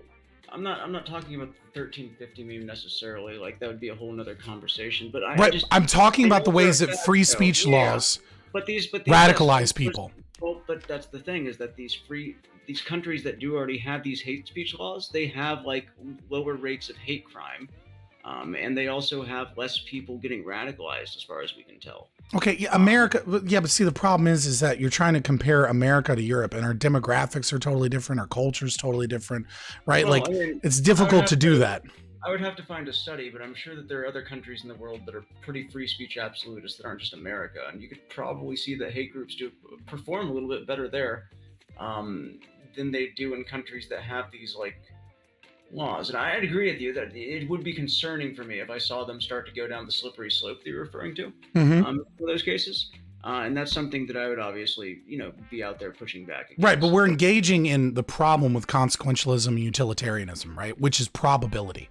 When you give up your principles from like a deontological position that says this is the rule and we don't cross this fucking line. When you say, oh, well, we cross the line sometimes, now you have to engage in all of these different probabilities, and nobody can predict the future. So it might turn out better, it might turn out worse. And so I would say that the ethical position is to stand by your principles of free speech, damn the consequences, and deal with them as you can. That's my ethical position. Yeah, I'm just engaging in the probability because by your... Sorry. I'm hopped up and you're chill. But I would just say, like, so first of all, I am a deontologist, right? I just feel like the categorical and... Sometimes. Yeah. Well, no, all the time. I don't think that the categorical imperative, like necessarily, like any three of the different schools of it, right, calls for free speech absolutism. I would actually argue that. Well, Kant's categorical imperative calls the only thing that really calls for is truth. Above all else. Well, also, and the furtherance of like. Don't use people as a means to an end, but as a means themselves, right? Yes, exactly, and I think that like lends itself very heavily to to the argument that if somebody's like freedom is such that it allows them to violate somebody else's freedom or possibly even take away their freedom in the future, that is something that we should try and solve for where possible. So. I'm just against undergirding our Enlightenment principles and values so that we can have a negotiation with commies about whether or not we should have free speech laws. Like I'm kind of against that. Like as much as a person could possibly be against anything. No, the negotiation should be, look at those dumb fucks over there. There's a reason the ACLU got started defending Nazis, free speech, right? That's how they got their start. That's how they got famous. The ACLU that watches all these hate groups, they began by defending Nazis in court and defending their free speech rights. Because that's really fucking important. Because you create more Nazis when you make them go into hidden corners and agorism and hide from the law. But I feel like any time that we let them out of their hidden corners, they tend to Spokane. That's where it started. Be able to radicalize more people. So I don't know.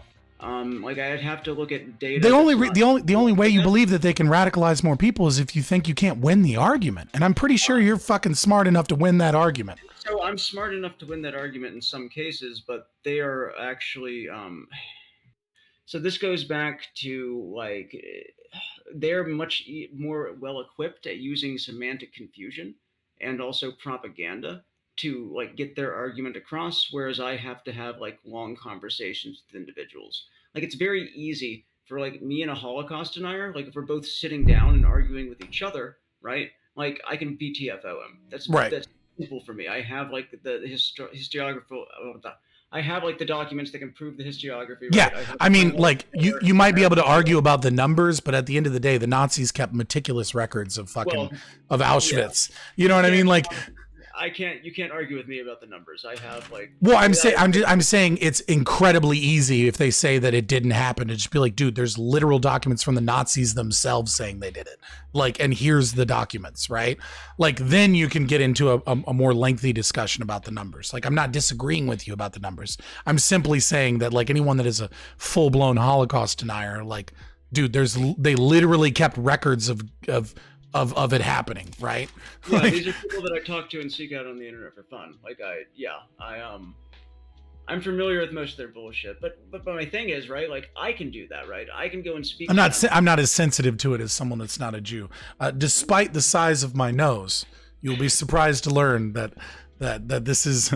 I didn't get that from anything. I got that from my Melungeon DNA. Yeah. No. So what was I gonna say? Yeah, but like, so I can have that argument with them, right? But if we make it acceptable for them to go out and talk about being, a Holocaust denier, I think I looked at a study recently. It was like 1/3 of like fucking millennials and Zoomers are unsure of the numbers, like with the Holocaust, right? Why do you think that is? Think about that. Really think about why that is. I think that part of it is that we're starting to allow certain like cults that kind of allude to anti-Semitic things, such as like QAnon, like the that's not new. The conspiracies about the conspiracy theories are not new. What's new is social media censorship. What's new is that you and I grew up in an age where you could go onto YouTube and you could see a cat video and the very next video would be like some soldier in Afghanistan blowing up some fucking dude, right? Yeah. What's new is that we've decided that we're going to use our media institutions and our social media institutions to silence certain types of speech that go against a predominant narrative. Whether or not they're right or wrong is not a question here. Well, we didn't decide that. The market did. When it basically, I mean, the social media companies have advertisers. The advertisers don't want to be on their website adjacent to like, fucking Nazi bullshit. So they right. Put it I'm not trying to say that this is some authoritarian state project, though there obviously is an element of the cathedral where the state and these institutions are working together, obviously, because they're funded by the state. But what I'm saying is what is new is the fact that as we have rainbow capitalism scared of a Twitter mob, right? Saying that, like, you know, I can't believe your video was on a fucking video of this guy beating up a cat, right? And then being like, how dare Nike support this? And then Nike says, like, we would never support this. Pay attention, you know, pay no attention to the man behind the mirror, which is actually, you know, an 8-year-old kid whose fingers are fucking bleeding while he's making your Nikes. Like, you know what I mean? Like, of course we won't support this, right? Like, there's a lot of things at play. But what I'm specifically talking about is that anyone that is conservative, that has been on the internet for years, knows that there's tons of channels and YouTube channels that were not far right channels, but that went over the line of what is acceptable discourse in the Overton window and was forced to places like DLive and BitChute, where they then move to find that content. Many of them don't, and it de-radicalizes them, right? Many of them say, I'm not going to follow this guy anymore, like, it's fine, like, whatever, right? And they come back into the mainstream, but many of these people follow that. And so it's become, when the narrative, I mean, like, what's the biggest way to get a kid to do something, right, is to have boomers and millennials and Gen Xers say it's cool, right? Like, the Gen Z kids are doing this because the media, the social media companies, the state, right, the TV shows, the teachers at their institutions are all saying, like, ridiculous things about racism and bigotry and sexism. And so the new cool kid thing to do is to go to these silenced people, right, and then find themselves in these spaces where they're no longer having discourse with normal, rational fucking people, but instead they're in an echo chamber of people that are like, demographics is destiny. What you're seeing, I would argue, is the result of this idea that some speech is unacceptable and needs to be pushed off to the side. That is what's radicalizing these kids. Is because it's now become cool to be in those types of groups and organizations, because we're using our power, even if it's not state power or only partly state power, to silence people, because it doesn't actually silence them. It doesn't fucking work. Instead, it just puts them in a dark corner and becomes synonymous with truth and rebellion and, like, oh, I'm the kid that knows. I actually know what's going on. The new woke for Gen Z is alt-right. No, I mean, I would, I don't think that it's just them wanting to be edgy, necessarily. I think that a lot of it is a concentrated effort by the far right to use social media and the internet to radicalize people. We saw this with Gamergate. I'll give you that. It's probably both, right? I think that the narrative that they push is basically what you're saying, that they initially start with, well, these people want to censor us, and it's like, why, if our ideas are so bad? Like, that's definitely a tactic that they use. But if they couldn't use that tactic, let's be very real, they'd find another one. Like, I've been on poll for like 6 years straight at this point, following these motherfuckers, because, I mean, I'm not trying to, die in a gas chamber. But I don't think we're in any danger of that happening anytime soon. I worry about some of the rhetoric with how all of the institutions are left wing at this point, right? Like, yeah, but people like Madison Cawthorn, Marjorie Taylor Greene, other QAnoners are getting elected to Congress now. And I don't mean this from a Marxist perspective, but they're reactionary. Right? Yeah, their reaction to social media censorship, their reaction to left-wing media organizations refusing to do things like it's the very idea of the chilling effect of the silencing of speech causes this, right? Part of the reason you have Marjorie Taylor Greene is because you have media institutions that won't talk about Hunter Biden's laptop, right? Because you have Twitter saying that, oh, this is bullshit and you can't talk about it. It's because where, you know, anybody that wants to engage in what they call conspiracy theories, right, gets censored. And so like my channel is a great example of this, right? I'm lucky enough to have not been censored in any large, meaningful way when talking about the problems with the vaccine, right? I talk about VAERS, I talk about ACE2 receptors, I talk about, the Sweden study that showed that long spike proteins from the vaccine enter the nucleus and what cells are, like, I'm a very scientific. We've done historical etiology breakdowns of why the lab leak theory is the most likely. Like, I go deep into the science and I'm challenged, right? And, I debated a PhD candidate in biochemistry, right, on the vaccine, right? But the fact of the matter is that my channel is the exception, not the rule.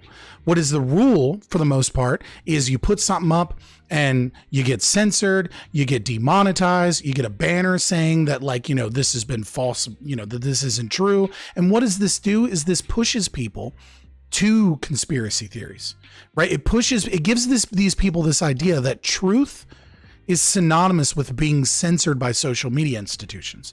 You see it all the time. It's like, oh, we're the ones willing to go against the algorithm. We're the ones willing to go against the narrative, right? And when you have a lack of discussion because of the chilling effect of this idea that some things are unacceptable speech, instead of having doctors and people push back and have debates and have, like, informed consent, when the state tells you, get the vax or else, bigot, right? And then you're like, well, here's all these problems. You end up getting pushed off to the Overton window. And that's when you start hearing people talk about fucking nanobots, right?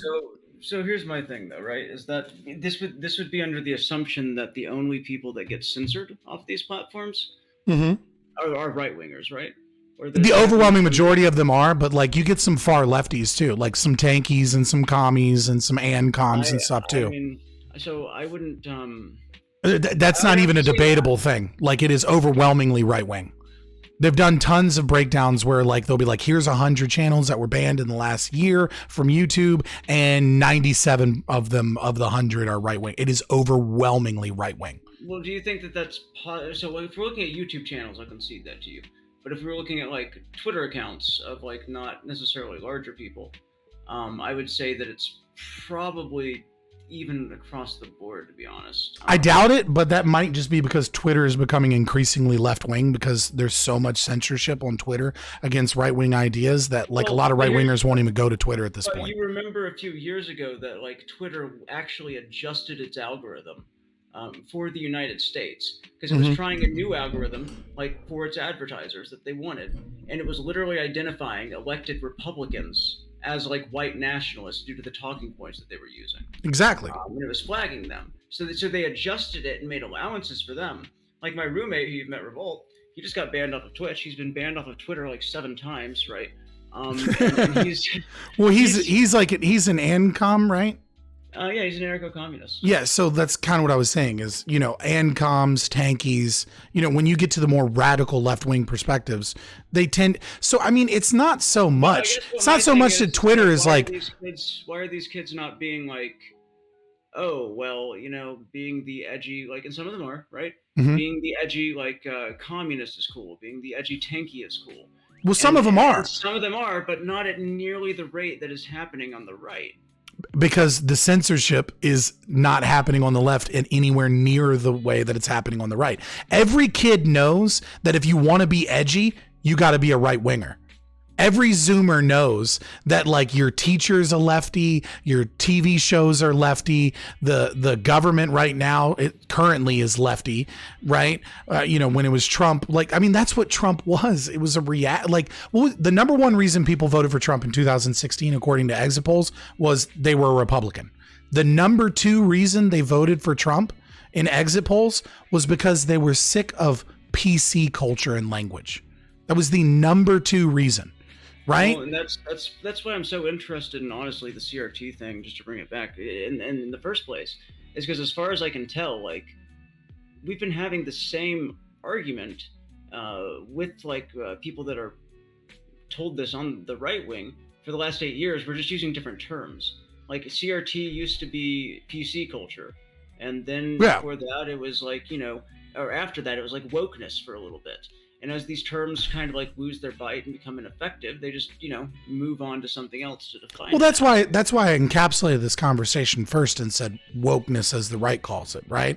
Because critical race theory, critical theory, feminism, LGBT activism, right? They're all based in Marxist philosophy. to some degree or another. I mean, you can take CRT, right? And you can just take Marx, right? And say that, like, this group is oppressed, right?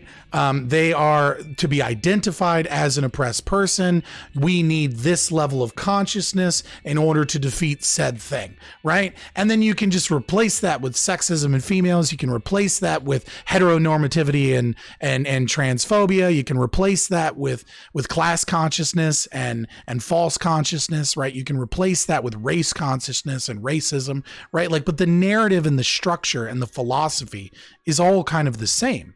It's Marcusean in its worship of the state and of its intolerance to the right, and its uneven distribution of law and legal systems, because it is utilitarian in its ideal that the ends justify the means.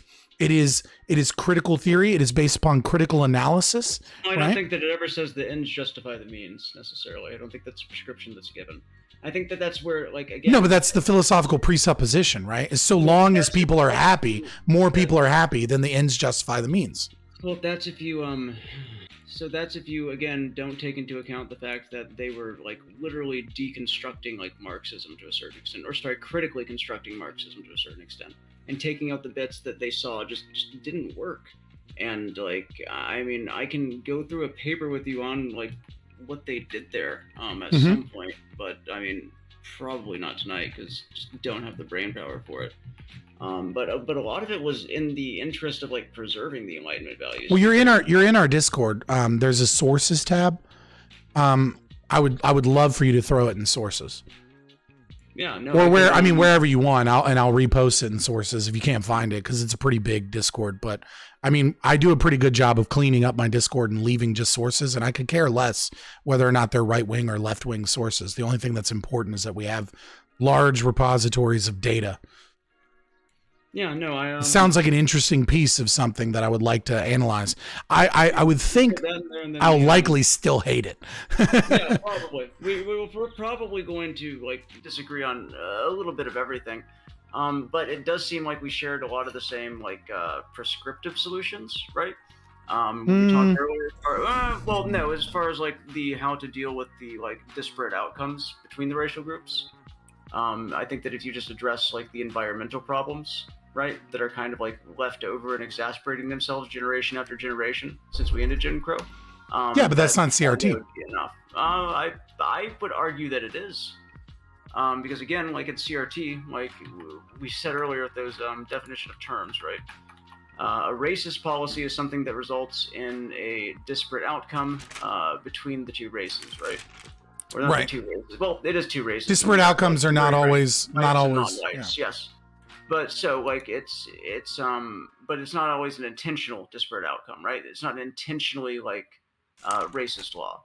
So an anti-racist law would be something that seeks to correct that disparate outcome. And it doesn't necessarily have to be racially targeted for that to be the case, right? So we were talking about Appalachia, where I'm from, right?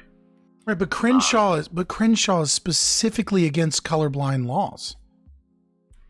I'm not saying you know what I mean? Like, CRT theory is specifically against colorblind policy and law.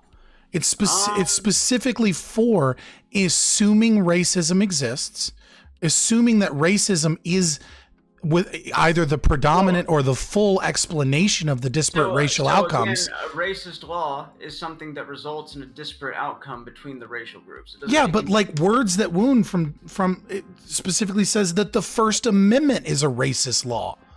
I would not go that far personally. I think that that's a little bit hyperbolic, and also this is why the academic language I don't really like, because it makes it sound worse than it is. But I guess in this example that I'm giving, right, we both agree that just a program that, like, built out infrastructure in, like, disenfranchised areas of the country, like Appalachia, where I'm from, where they literally bombed the hell out of us during the Cold Wars and then never built our shit back. Like, fuck them. I think that they could probably use this as well. But we would agree that due to the fact that there are more poor black people in this country than there are poor white people per capita, that this would be a program that has a disparate outcome as far as advantaging, like, it's more advantageous to black people. It's going to help them more, but it's still going to help for white people. So in the same way that a racist law is something that results in a disparate outcome that is negative for black people, an anti-racist law would be something that results in a positive, like it helps to repair that disparity, right? I mean, the Regardless of language, whether or the not language a is a racist law problem. is colorblind, right? Yeah, The no, that's what I'm language of saying. I that really is a do. problem. And this is the one criticism that I think is very valid of things like CRT, is that I dislike the language, and I dislike the fact that it causes a lot of semantic confusion, and I feel like it's almost designed to be inflammatory sometimes. Well, that's I feel because like it's actually designed to correct. attack the institutions themselves. Correct. Well, What you're talking about isn't really CRT, though. What you're talking about is apology for certain aspects of CRT, and that's fine because I mean, sure, a broken clock is right twice, but that doesn't mean. But the problem is the philosophical underpinnings of CRT and how how it is Marxist praxis against things like Enlightenment rationalism and against things like common law and against things like colorblind law, right? Like there's no problem with individuals wanting to seek better opportunities in areas that are hard hit, right? But just to be clear, the criticisms of colorblind law is that you can't just pass a law, say it's colorblind, and then expect that to fix the issue. Like especially right after we ended Jim Crow, like there were certain disparities that needed to be accounted for. God, when we ended slavery, like the fact that we didn't give these people like any property, any money to like start off with, like a lot of them just became indentured servants, right?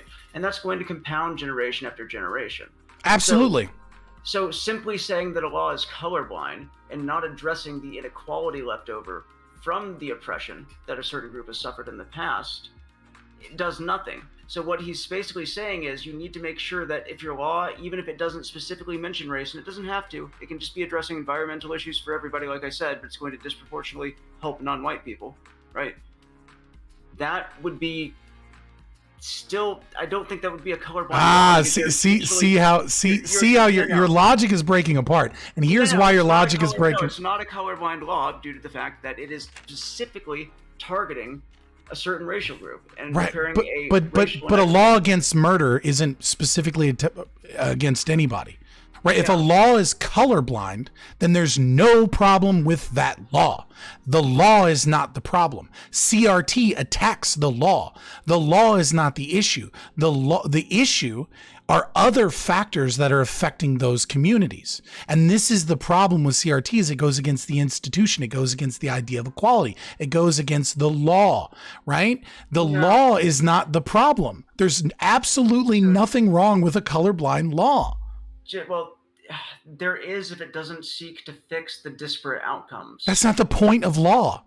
That's the point of other policies. That's the point of communities. That's the point of culture. That's the point of charity organizations. That might, if you're a statist, right? That might be the point of wealth redistribution. That might be the point of funding education. None of that is the problem. But we agreed on the prescription to just like solve for the environmental factors that are obviously disproportionately affecting non-white people. Exactly, because now you're engaging in a rational discussion that is logical and not critical analysis of the institutions and liberalism. What you're now engaging in is rational thought that says, hey, we have one group that has different outcomes than this other group. We analyze some of the things that are causing this disparate outcome, right? And it's not racism. It's not the fact that murder is illegal. It's, I don't know, the fact that poor, low socioeconomic status inner cities tend to have lead pipes, and lead poisoning is causing problems. Let's fix the lead pipes. So again, this is why like we have to take a critical analysis and be like, why are these disparate outcomes still happening years after we do have these colorblind laws? And that is where the criticism of the colorblind laws comes from, right? And we accept that a racist law, just to go over the definitions again, is any law or any policy that results in a disparate outcome, regardless of intent, right? Therefore, the anti-racist law, in this example, it would be the, infrastructure programs and cash payments and like education, like grants to these areas, right? You're pitting two things that are not connected here. The law is not the problem. Well, no, the lack of like reparations basically for just poor people in this country, not even distributed like to people of color in general, right, is part of the problem. because I wouldn't want to just like help out non-white communities and leave Appalachia behind if we did this, right? So, but that being said, I'm still doing this with the understanding that it is going to disproportionately help non-white communities, which makes it an anti-racist law by definition of, like, you know, the academic version of CRT. Give me a law. Give me a colorblind law that is racist. Give me one. That results in disparate outcomes. I would have to think about that we have right now. Yeah, any law that we have on the books today that is colorblind, that does not specifically target race, and is a racist law. I would say that a law that does not specifically target race and is a racist law, it's not really a law, it's a policy, right? Which okay, give me one. Okay, so the way that we fund schools. Okay, so by funding... It results in, by funding schools through property taxes, you're ensuring that the schools are going to basically receive the amount of money of the people who, like, live in the area. And like I said, the issues of poverty compound on each other generation after generation, right?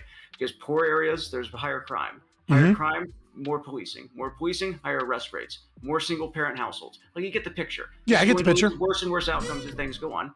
And we fund these schools through property taxes, which then means that they are funded shittily because they're also get money based off of graduation rates and attendance and test scores. And what happens? The kids get poor education, which makes them even more likely to have a negative outcome. And then it just compounds on itself again.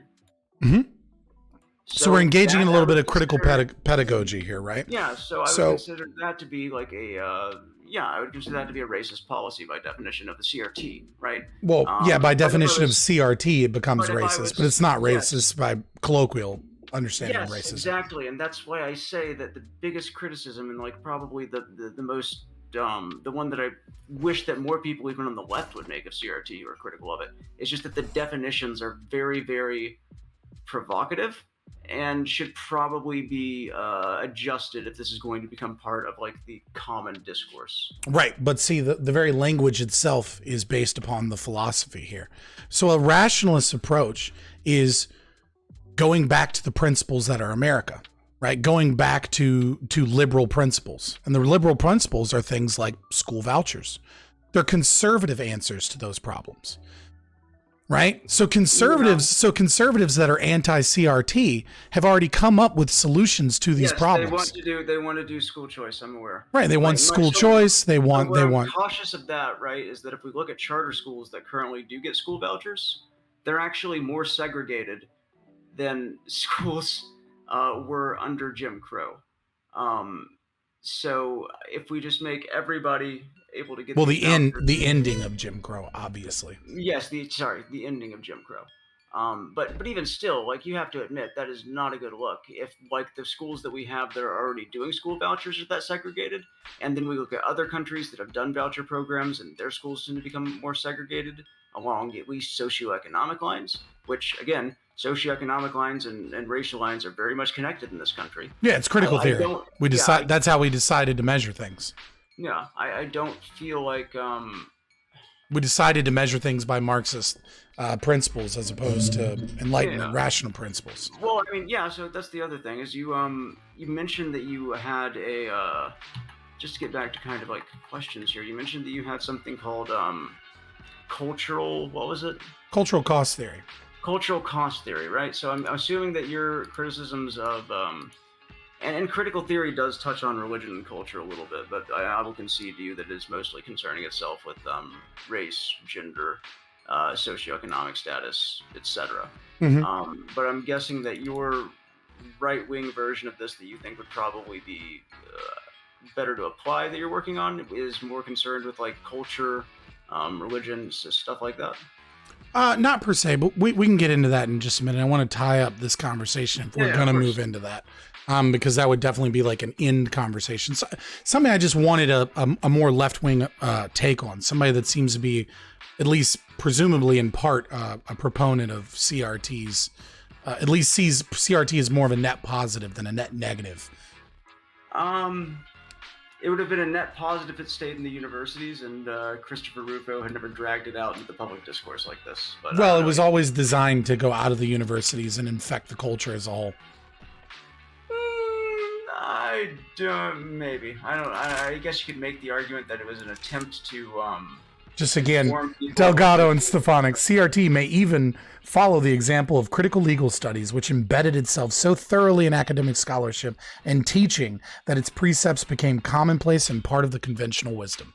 No, I'm fine with it being embedded in academic studies. I would just rather it not be taught in like a K through 12 setting or discussed. Or yeah, but the teachers are taught there. The teachers are taught to engage in Marxist praxis. Well, no, just the legal scholars and the people that are like. But that's the point of CRT, is to teach Marxist praxis and embed it in so deeply into the culture. Yeah, but again, this isn't the kind of Marxism that is like revolutionary or subversive. This is just. Is it not? Is it not revolutionary? No. Is black liberation not revolutionary? The goal is to liberate. But the goal is post-colonialism not revolutionary? The goal is to liberate. It is not to subvert. Is whiteness studies not the goal to subvert? Is it when they say that they, quote, question the very foundations of the liberal order, including equality theory, legal reasoning, Enlightenment rationalism, and neutral principles of constitutional law?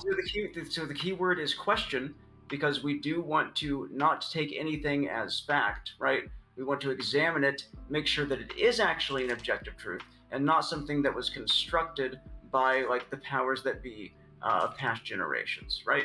Like, for example, if we never even like looked critically at the fact, why are these people having disparate outcomes, and maybe it's environmental, like if we just accepted the conventional wisdom like generation after generation after generation, we would still be under the impression that like black people are disadvantaged because of their skull shape, right? Well, and I mean, no. You don't have to get. No, I think Enlightenment rationalism and science would easily have proved phrenology wrong. You do not need critical analysis. What you need is rationalism and logic. Logic and rationalism and empiricism, as opposed to anti-positivism, right? As opposed to critical analysis of trying to find the contradictions based off of a presupposed idea that the racial inequities are racism is the slow approach. Enlightenment rationalism and science is the fast approach to progressive ideals and to a better life and institution. Liberalism is the answer. I feel like Enlightenment, like phrenology was a post-Enlightenment study, wasn't it? Yeah, absolutely. I'm talking about the principles and values, right? I mean, the Constitution is an Enlightenment, is a document in Enlightenment rationalism, right? And in liberalism. But I mean, we had slaves. Right? I mean, the problem here is you're kind of in one of two camps, right?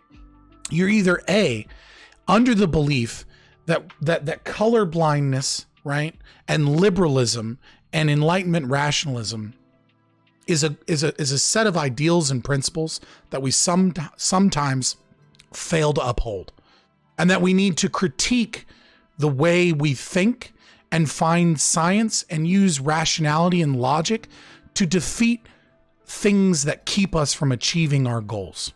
Or you are in the critical race perspective, right? You are in the Marxist perspective, the Hegelian kind of the Marcuse perspective, right? That what we need, that all of that is bullshit. And that the fact that those goals aren't achieved shows contradictions.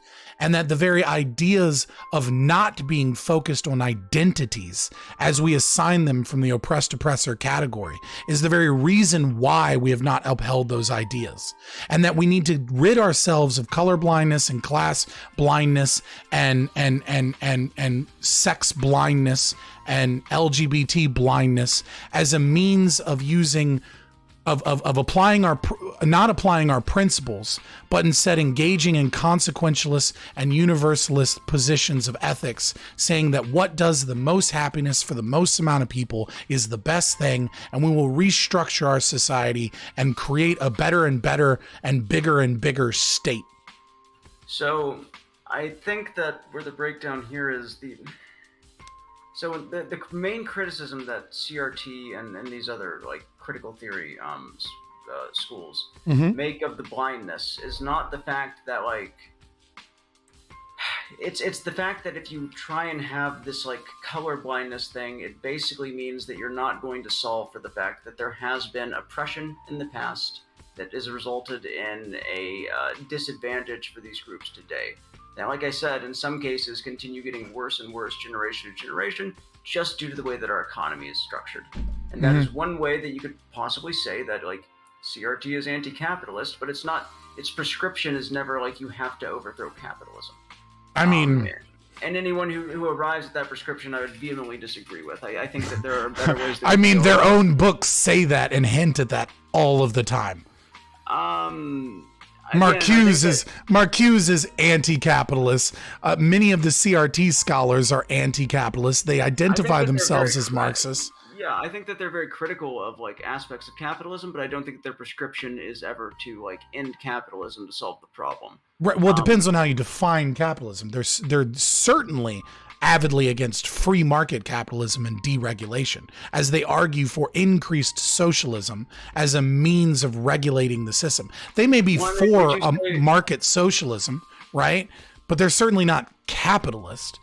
But would you say that like my prescription of just like giving money to these communities that have been left behind in this country and like funding the schools there better, would you say that that's like Marxist socialist policy, or is that just like, you know, trying to repair the inequity of like, you know, the federal government, I would say it's both. People behind with the New Deal. I would say it's both. I think that is absolutely what you're trying to do, is trying to solve those disparate outcomes. And I would say it's also based in Marx's philosophy and is socialist. But would you disagree with doing it? Because earlier you said that that's probably something that you'd be all right with. I said school choice and school vouchers. I mean, so the problem is that I'm an anarchist living in a state, right? And so there has to be a process there, right? So you tend to make compromises, right? So long as the compromise moves you in the direction that you want. And so what would I do? Like to in terms of my like anarchistic principles and the fact that I live in a state, I would engage in school vouchers. I would engage in school choice. I would say that if you are going to have homeschooling, that you've got to give at least some portion of money to parents that choose to homeschool, based off of how much money they would have spent in the school system, because schools spend somewhere between $13,000 and $15,000 a year on a child. And the fact that you homeschool and you don't get hardly shit, except maybe like $1,000 at most based off of what state you're in, is utterly absurd, because it requires taking someone out of the market, which is good for unemployment, which is good for like, if you take someone out of the market, right, then the supply and demand of labor equation changes. So it's actually good for the economy to pull people out of the market sometimes. That's a much more complicated economic question, but I would give money to homeschooling parents. I would give vouchers to people, and I would implement universal basic income and absolutely do away with Social Security, Medicare, Medicaid, TANF, food stamps, and all things like that, because I would like to reduce the size of the government. If we're going to engage in wealth redistribution, might as well just make it a flat check and just tell people to spend it that way and negotiate what that check is. Because all of these bureaucratic, useless fucking jobs that are sucking up taxpayer money is not helping the economy. If we could literally just turn that money into a check, it would be the exact same effect, but we wouldn't have jobs where the money is being wasted. We'd be able to give people more money. Yeah, so again, I honestly haven't looked as deeply into school choice as I have some other things, or the school voucher system. But my immediate concerns with it would be charter schools, where we already use them. Mm-hmm. They are more segregated than, like I said, public schools were at the end of Jim Crow, which is a problem if that's going to be our prescription for fixing. Well, we've had terrible implementation of charter schools. Number one, they've only happened in conservative areas of the country for the most part, with the exception of they've tried them out, I think, in New York for a little while and then got rid of them. So yes, they tended to be segregated because they tended to happen in conservative areas. They weren't necessarily implemented equally like they should have been. Like there's a bit of a dark history of it. When you start looking into it, you'll find that somehow they didn't necessarily trickle all the way down to those lower socioeconomic black communities, and instead became a way for white suburban kids to not go to those schools. Yeah, well, I mean, then we get people like this genius in my chat who is saying, like, why is it a problem if everybody voluntarily segregates? Fun fact, people segregate naturally. White people hang out with white people and vice versa. Oh, I completely agree. Really? Yeah, I think freedom of association is also freedom of discrimination, which is Leninism, but yeah, well, you know that I'm not a fan of that, and neither is the Frankfurt School of Marxism. So there you go. But no, I think you should have the right to discriminate against whoever you want, and I think I should have the right to go. If you have put up a sign that says, no blacks allowed in my restaurant, I have a right to tell you to go fuck yourself and never eat there. Yeah, I think freedom is freedom. So outside of the freedom, would you say that there's like a natural Oh, okay. Just 1 second. Hey, there's an in-group preference, obviously. Roblox, buddy. I have actually more friends that are not white than pretty much white. To be honest with you, I'm pretty sure. So fuck off. You don't know me, and quit being fucking weird, dude. But you wouldn't say that people have a natural inclination to just segregate based on genetic reasons? Would you say that that's more environment and the fact that culture, yeah, economics, culture, and the problem is that skin color often seems to be an easy means by which people judge culture. I feel like in other countries that's not the case, though. It is. It's a natural human tendency. We can look at studies. So there's only one group of people that have an out-group preference in America, and that's white left-wingers. Black people, Asians, Hispanics, and white conservatives all have an in-group preference. This is in America, which is highly segregated, in countries that we can look at that don't have this basically economic factor that's pushing them apart from each other, and the communities integrate. We don't see that being the case as much, I don't feel. I think different cultures are going to arise to different conclusions. Yeah, but in an anarchist, but as an anarchist, I'm obviously for freedom of association, and you can't have freedom of association without freedom of discrimination, right? Whether or not you like it, whether or not you personally find that fucked up, whether or not you want to support businesses or communities that do that, that's a totally separate distinction. Right? That is also your freedom of association and freedom of discrimination, right? Yeah, I mean, so if I was going under an anarchist framework, I would say that that's perfectly agreeable. I don't find that to be. I could see where that would lead to some problematic outcomes, but I don't think that you're making that prescription from a problematic place of being racist or anything. And no, not at all. I mean, fucking if I had my choice, black girls would be way more into white guys because because that's just what daddy likes. Oh, no. All right, you know what I mean? But at the end of the day, people choose to associate with whom they choose to associate with. That's called freedom. And if you have forced integration, that's anti-liberal, that's anti-freedom. And if you have forced discrimination, that's also anti-freedom and anti-liberal, right? People should be able to hang out with and do business with and trade with whomever the fuck they want. And if they're a racist and they don't want to do fucking business with certain people and they don't want to sell to certain people and they don't want to engage with certain people, they should be allowed to do that. And I, in turn, should be allowed to be that is, if there's a sundown town somewhere, I should have every right to go, let's build a road around that fucking place because I don't even want to drive through that goddamn place because fuck that place.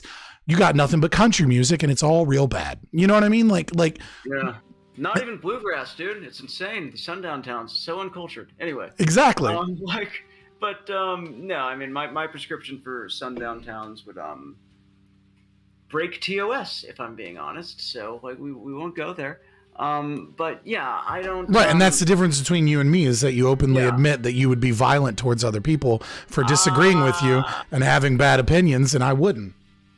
I wouldn't be violent with them for disagreeing with me, but a sundown town is basically where people. Yeah. I mean, if it's a legit sundown town. Go outside. Okay. All right. Sorry. Yeah. Okay. I thought we just meant a place where those color weren't welcome, not necessarily where they would actually do harm. If they're gonna do harm, then let's go fuck them up. I'll be right there with you, buddy. My high school flag was the Confederate flag, right? There were a bunch of reactionary people where I grew up, but just because of the fact that I disagreed with them, it doesn't mean that I'd prescribe that, but like if they're like black people can't go outside after dark. If you're not a fan of Marx, I'd be careful with the term reactionary. I said, if you're not a fan of Marx, I'd be careful with the term reactionary. That's a Marxist term. Yeah, no, I like parts of Marx. Okay, I was just throwing that out there. And also letting anybody in chats know that, you know, reactionary essentially means someone that cannot be convinced out of their anti-class consciousness, or someone that refuses to accept Marxist principles. So by calling someone a reactionary, what you're saying is that they refuse to accept Marxism. In my opinion, reactionary, or my understanding of reactionary at least, would be that someone whose response to a working class movement or a marginalized people's movement is to become more bigoted, and more active in their bigotry. And that's part and parcel of the evolution of language. Yeah. And yeah, I could be wrong on that definition. I don't really think that it's not that important. I was just throwing that out there for people, because a lot of conservatives use the term reactionary and they think it means just to like react to something, and that's not really what's going on. It's fundamentally tied to Marxist philosophy. Yep. It's very funny when they use it to refer to Marxist.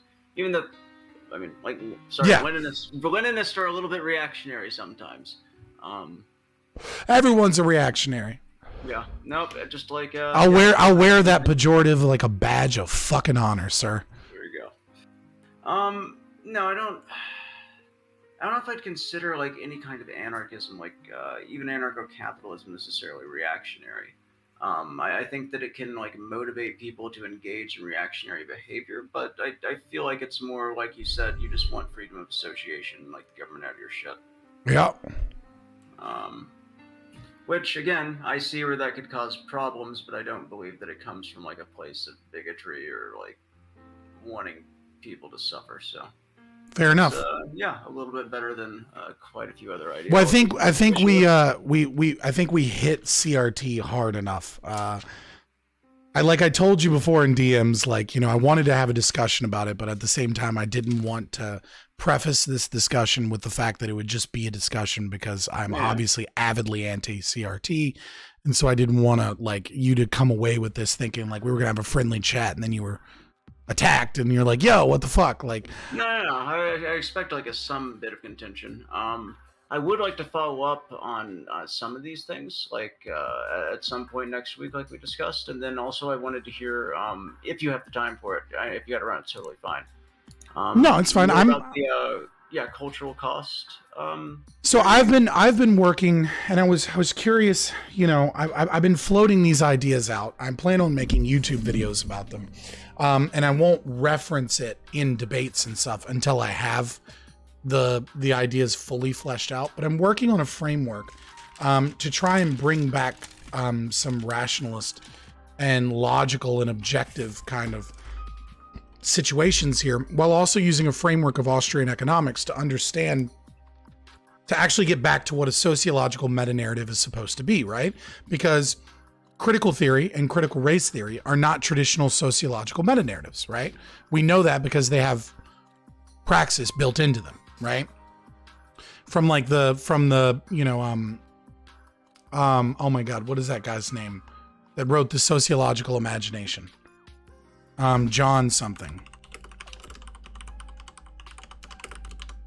I know it's chapter 7, and I literally can't remember his name. Imagination. C. Wright Mills. Sorry. I don't know why I was getting John from that. Okay. I know it's chapter 7, right?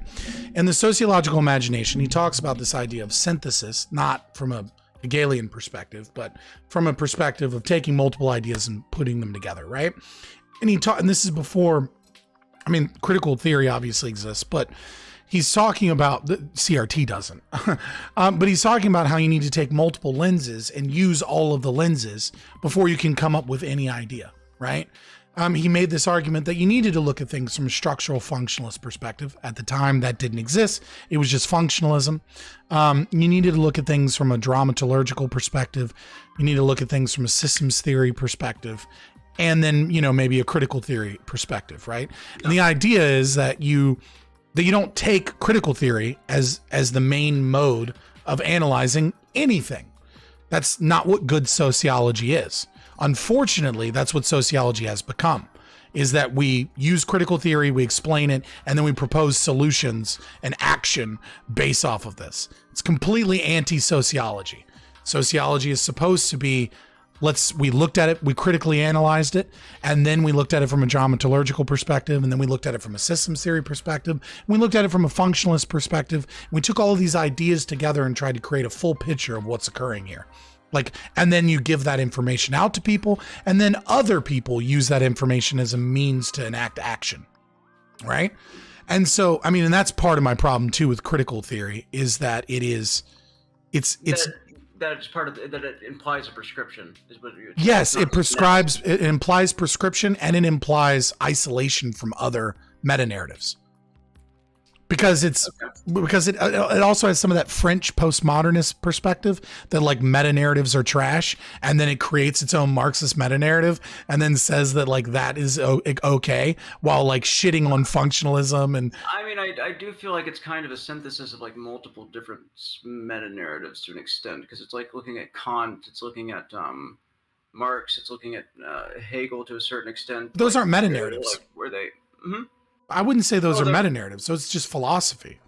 I think that a lot of Hegelian dialectics and Marxist dialectics are still trying to explain things that we see in society. Yeah, I guess you could say Marx is a meta narrative. Marxism is a meta narrative. I'll give you that. I would say Hegel to a certain extent too, and then Kant maybe not so. That's more of just a moral prescription, right? No, Kant attacked Newtonian physics and Enlightenment values as part of his entire prescription. And he wrote several books on physics and several books on the sciences and how we should disregard all material, and that the only thing we can know is our senses, and that there's no such thing as objective truth or objective reality. And even if there is, we couldn't know it. Kant is much more than just the categorical imperative and dialectics.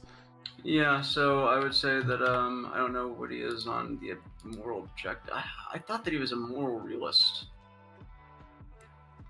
Huh, that's interesting. I'll have to look into that. I was always under the impression that for some reason he was a moral realist, and that it was only like utilitarianism that would be the moral anti-realism. So, I kind of got off on a tangent before explaining what cultural cost theory is. And so I'm curious on your ideas of this.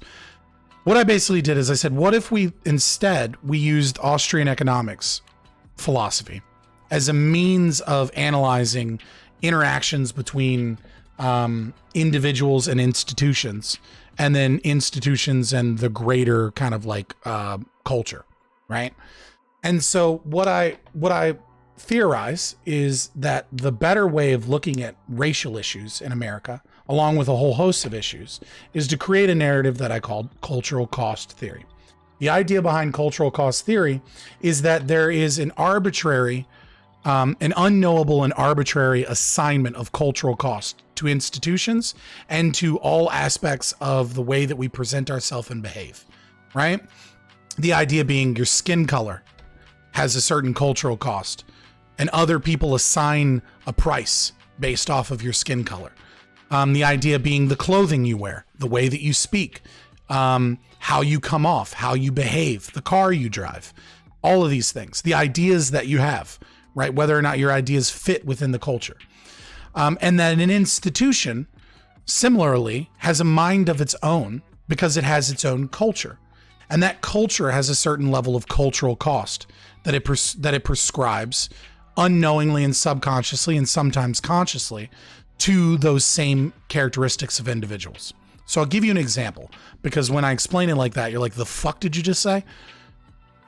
I'll give you an example. The example that I like to use is, let's say you have, and this will be funny because you're Jewish.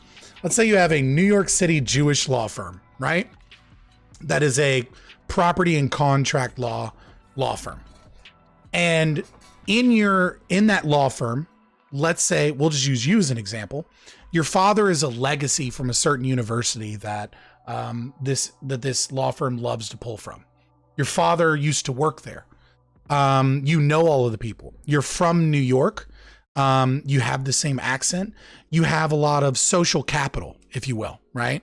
Within that institution. but you're not the greatest lawyer, but you're not a bad lawyer, right? You're not the smartest person in the room when you walk into a room, but you're very rarely the dumbest person in a room. And then there's a hotshot lawyer from Atlanta, Georgia, and he's a black man and a Southern Baptist, right? And he gets a job at this law firm. What I would say is that each individual portion of his behavior, his phenotypical stance, the way he speaks, the way he looks, the way he acts, and everything incurs a certain cost when going up against a different culture, which is this New York City law firm. The fact that he's black and not a white Jew lends some credence that his ideas aren't as accepted. The way that he dresses, right? Maybe in Atlanta, they don't wear silk all the way down to their knees, right? Kind of think of that scene from American Psycho where he pulls out his business card. Have you seen it? Yeah. Right? When he's pulling out his business card and everyone's talking about how amazing it is, and then someone pulls out their business card and they're like, "Oh, it's even better," and he's like losing his shit, right? So this firm is highly critical of the cultural differences that this person brings, some of which are his race, some of which can be correlated with his race. Maybe some of his behaviors, some of it is the lilt of his speech, some of it is the school that he went to. And so there's a certain cultural cost that this institution has. And if his ideas are good enough, if his success is good enough, he will exceed that cultural cost and he will flourish in that institution. If he's a hotshot, amazing lawyer, he's going to do great there because from a meritocratic position, he's so fucking good that it doesn't matter that he's black. It doesn't matter that he's different. It doesn't matter that he drives a different car. It doesn't matter that he has an accent. Maybe the accent is actually something that the law firm likes because in New York in the courtroom, they actually like that Southern lilt and drawl. So maybe that's actually a positive instead of a negative, despite it being a difference from the institution. And the idea is maybe what we can do is instead of hyper focusing on race and then talking about how the institution needs to be deconstructed and we need to fix these things, we can understand that a person is an instantiation of all of their cultural properties, some of which are race, some of which are correlated with race, and some of which aren't race, some of which aren't sex. And there's all of these different factors. And then also understanding that institutions sometimes have strict cultural cost, and that's a negative for them. Because if they have a really high cultural cost, they're resistant to change and adaptation. But it also might be because they're focused highly in a niche that is positive for them. And the idea is that we don't necessarily put a moral prescription on the cultural cost of an institution, but instead we recognize that the market describes how cultural cost influences them as the institutions themselves. If the cultural cost is too high for where they're working at, they'll likely fail as a business because their ideas were unlikely to adapt. They're unlikely to bring in fresh perspectives, and they're not meritocratic enough in order to succeed against other institutions with lower cultural cost. However, an institution with extremely low cultural cost has difficulty maintaining its own culture. Like, what the fuck is a law firm that accepts everybody and every difference at all times and doesn't have and build its own type of culture, right? At a certain point, if it doesn't have a culture, then it can't become successful either. And I'm not necessarily saying whether it's right or whether it's wrong. As well, this business also has, and I won't get into this aspect of the theory, has a cultural cost within the greater culture itself. And that's kind of where I'm at right now is I think we need to have a much more wide and varied understanding and accept and understand how what it is trying to use an economic perspective as a means of engaging the way different cultures clash and how they actually clash with the economy itself.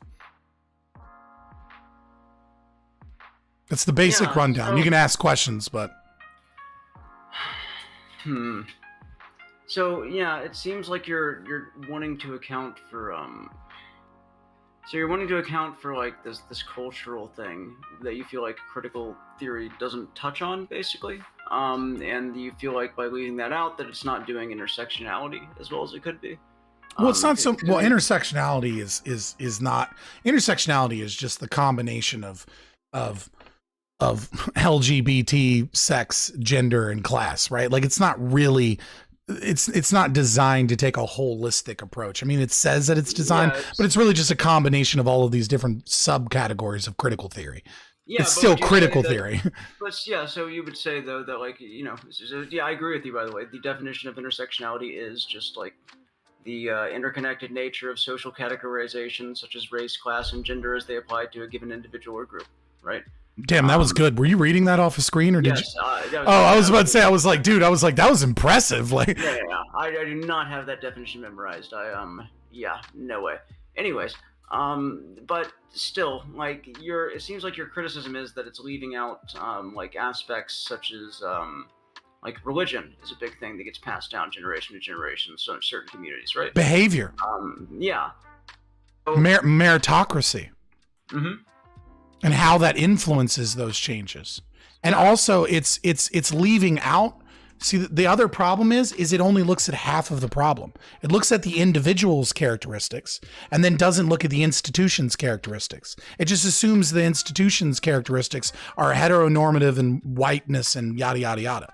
You see this all the time. It's like, well, how do you explain when there's a clash of cultures? Every fucking institution is, they have this presumption in CRT that it's whiteness because it's powerful. And it's just not. So have you read Ibram Kendi's like How to Be an Anti-Racist yet? Like I've read some of it, and but I haven't read all of How to Be an Anti-Racist. So I will send you chapter 10. He literally goes into ways that like institutions can be set up in such a way that they are actually disadvantaging the white people if things get taken too far in the other direction. And how right, but it's still placed in this dichotomous bullshit, right? Is like there's whiteness, which is the acceptance of the liberal order and institutions, and even black people can be, white in their academics because they've accepted the status quo and shit like that, right? So I mean, like, I haven't gotten to chapter 10, so maybe I'm wrong on that, but I have read some of How to Be an Anti-Racist, where he, and I understand the philosophy of like you can either be racist or anti-racist. There's no such thing as any of the other two and stuff like that. But my issue is that we really need to take an understanding that every institution is different and made up of multiple different cultures and made up we've oversimplified things so that we can maintain this oppressor-oppressed narrative as a means of fixing the oppressed-oppressor narrative by identifying categories by their oppressed status, instead of taking a holistic approach of an irrational approach of actually understanding all of the things that are countervailing. Obviously, it's overly complex, right? That's part of the problem, but that's how people actually are, and that's how culture actually is.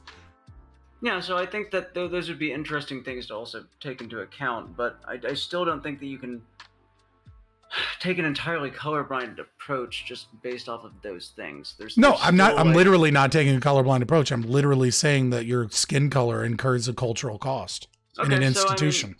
So if your prescription would be to add other metrics that we can like judge outcomes on, and just basically how things interact, right, to the intersectionality analysis that we have right now, then I would say that that's... But I'm not tacking on intersectionality. I'm doing away with all of this Marxist thought. I'm saying look at it from an economic perspective. Look at it from it's an amoral analysis. We're not judging the institution or the person. We're recognizing that every institution is different, that they all have their different things. If you want to make moral judgments based off of the data that we find later, that's on you. That's your belief system. Do you. I'm trying to actually get to the truth of understanding clashes between individuals and institutions and why things occur, and being able to create a framework to do that analysis. Unlike CRT, which is assuming racism, finding racism, right? Which is depending on the definition of racism, yes, like it's their definition, but assuming racism, finding racism is in the outcomes, yeah. So like it's just, if we agree that the outcomes are disparate, then yes, it's assuming racism. But I don't think it's assuming that like intentional racism at the individual level is responsible for things. I think it's the opposite of that. No, but I'm saying their framework lays out that disparate outcomes are racist, and then they try and find individual narratives and historical approaches and all of these different things to explain why that's racism, and explain how the racism got there. But to be clear, it's not about like racist individuals. It's about racist policies. Like that's what It's both. It's both. No, it's very clearly racist policies. Right, but the evidence that they quote. use is narrative, right? So they will often cite and use narrative examples that involve racist people or involve historical oppression or like well, historical oppression is part of like what systems. It, right? Yes. Yeah, because that's what we've already established is like if we do take its economics route, which I agree with you on, then the reason that like the disparate like the wealth gap is higher than it was right now. Is higher right now than it was in the 60s between like whites and blacks. So like if we accept that that's actually getting worse, and yet we do have colorblind laws, you and I agree on that. The only explanation left is economics, right? No. Well, there could be a ton of explanations. Environmental factors, I would say then. Well, yeah, obviously there's economics. I don't want to be a class reductionist, but yeah, you get what I mean. Yeah, there's a multitude of examples, some of which are probably ones you and I can't think of. Possibly. I don't know. But still, I'm not omnipotent, right? Yeah. But if that's the case, then we still have to account for things like race until we can actually fix those disparities, and then we can maybe seek to not concern ourselves with that anymore. But I feel like what if the disparities are a measure of choice? Well, why is one group of people more inclined to make a choice than another? Like, exactly. Why is one group of people more inclined to make a bad choice than another if that's not also an environmental factor? How do you know that it's a bad choice? You're looking at one example of a disparate outcome and assuming it's a bad choice. Well, you would know that it's a bad choice if it's like, well, then what is it? Because I thought you just said it was down to choice. Well, let's take, I think gender is a better example because we have better data on this, right? Because men and women are obviously vastly different compared to like, let's say trying to explain the differences between black men and white men, right? Like, let's just look at. I would say that gender is also a lot environmental, but yeah, I mean, okay. There's obviously. But we know that there's an element of right. Like I already gave this example, right? Why do men make more money than women? Well, a lot of that comes down to personal preference. Women make choices that make them earn less money. We know that that's just an economic fact. How so? Well, for example, men tend to go into fields that destroys their bodies, but makes them more money, right? Like, working in construction, right? It fucks up their body, but they tend to make more money than, let's say, being a waitress, right? Or waitress can fuck up your body too. It's probably a bad example, but you know what I mean? Like men tend to go into fields, right? Like being in garbage disposal or doing dangerous work. Men overwhelmingly do dangerous work, right? Where they know that they put their life at risk, but they're willing to do that to make more money. Men tend to like to do things that involve things. Well, things that involve things are economically scalable. Women prefer, and the more egalitarian the society is, the more they prefer it, to do things that involve people. Some of this makes them more money, and most of this, not so much, right? So there's a reason why women are over and over more and more dominating the medical profession, right? Because they like dealing with people. They like helping people, right? But you can't but some of that, let's say being a nurse, some of the value there isn't just the economic value. Some of the value there is in being able to help people, being able to go home and feel like you did something good today, feeling like you're a good person because you did that. You don't get those same feelings, let's say being an electrical engineer, right? Which is why you make more money being an electrical engineer, because it's scalable.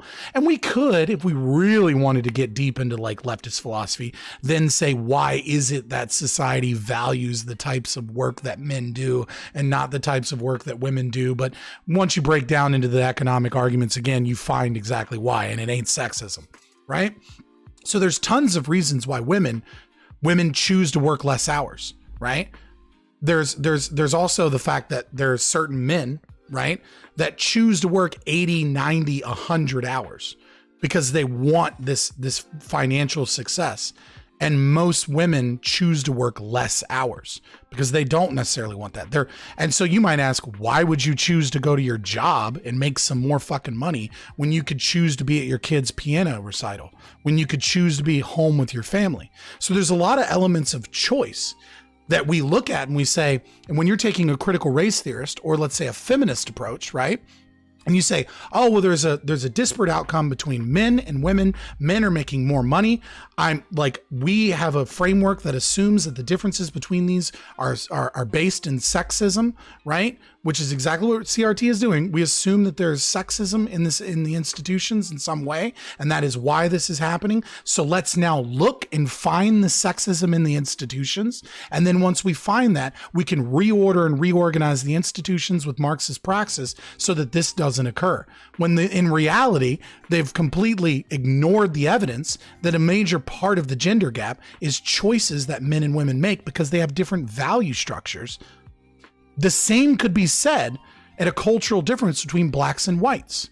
If we recognize that there's a different culture that black people have than, let's say, white people have, which is in and of itself problematic because there's Polish culture, there's New York City, right? There's New York, and then there's Florida, and then there, right? Like, but if we understand, right, that these people have different cultural beliefs and systems, then just because there's an economic outcome that is disparate between the two doesn't necessarily mean racism, racist policies.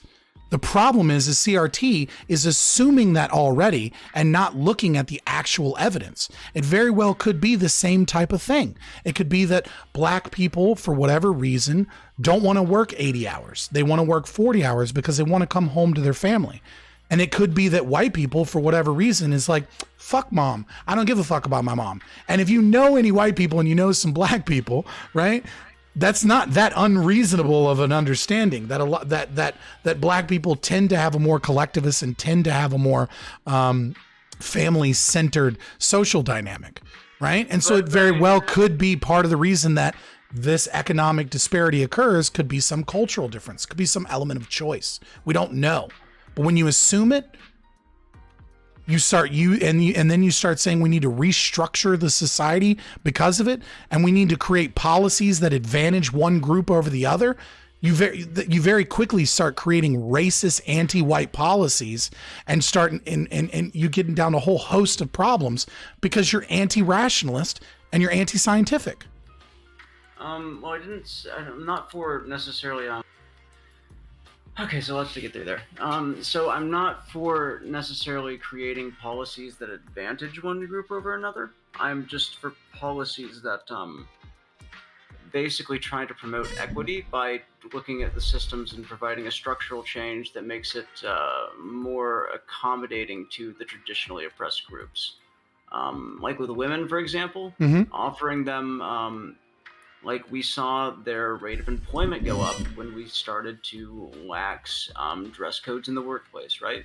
They were allowed to wear skirts at first, right? They were allowed to just different kinds of outfits that were more feminine, right? And we saw the employment rate go up from there. So somewhere that I'd say that we could apply this, and this is a concept of CRT again, would be with black hairstyles are still not allowed in several schools. Like traditional black hairstyles, they're prohibited.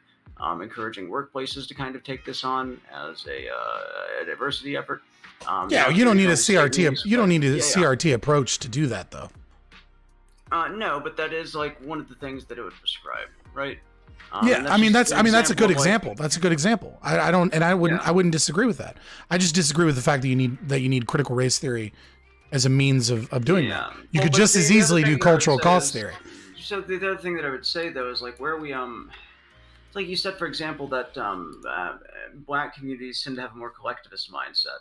Yeah. And that's not something that I disagree with, but like, where do you think that culture comes from? Because they didn't bring it with them from Africa, right? We took their culture our ancestors took their culture from them, like when they brought them over on ships. So that culture is something that developed here. So what do you think that grew out of? Well, I'm not an anthropologist, right? Yeah. So I mean, I wouldn't presume to have that much information on that. I'm mostly pulling from ethnicity and family therapy for that information, and that has no prescriptive reason for it. I'm mostly pulling from counseling, graduate education, and understanding how different cultures. Family structures are, because it's important in counseling to understand, like, if you have a white client versus a Latino client, understanding that, it's probably far more important with a Latino client to bring in abuela You know what I mean? Because she's going to be more involved in, let's say, a child. If, let's say, you're giving family therapy to a child, it's more important to bring that in abuela than, let's say, bringing in grandma. Because grandma in a white family probably only sees the kid, you know, somewhere, you know, every other weekend or every month or every couple of months. Whereas abuela is far more likely living in the home and is an involved part of the child rearing process, right? So I'm pulling from that, which is descriptive and not prescriptive. I haven't done a deep analysis as to why that is per se, right? But again, my question is, well, okay, and where are you going with it? So I would argue that it's environmental, and that a lot of these cultural differences that are causing the clashes can honestly be solved for by correcting the disparate environments that these people are in now, due to the fact that they, like I said, started off like 5 steps behind. So you think? I mean, and that could be true, or it could be choice. Are we supposed to shape the culture? What? Who are we? Well, this is what I'm getting at. Who are we? I was actually going to ask you. Who are you? What's the prescription to shape? You don't have prescription in sociology. You're not supposed to have prescription in sociology. So it's just an analysis, and then yeah, it's a study. It's a study of how society works. It's not up to sociologists and academics to then create public policy. It's up to politicians, if you're going to have a state, to create public policy. But what was it's supposed to be informative? But there has to be. You have to give them, and the goal would be to give them enough information to create policy, I would hope. Well, I mean, I'm an anarchist, so I don't want them fucking doing anything, but let's presume that that's the goal, right? Who are you to determine, based off of simply economic differences, that is something that needs to be fixed? Well, I'm no one to determine that, first of all, but I mean, the studies, like I said, seem to indicate that, again, if we eliminate for everything else that it could be, and accept the fact that, like, there haven't been really any explicitly racist laws since Jim Crow, right?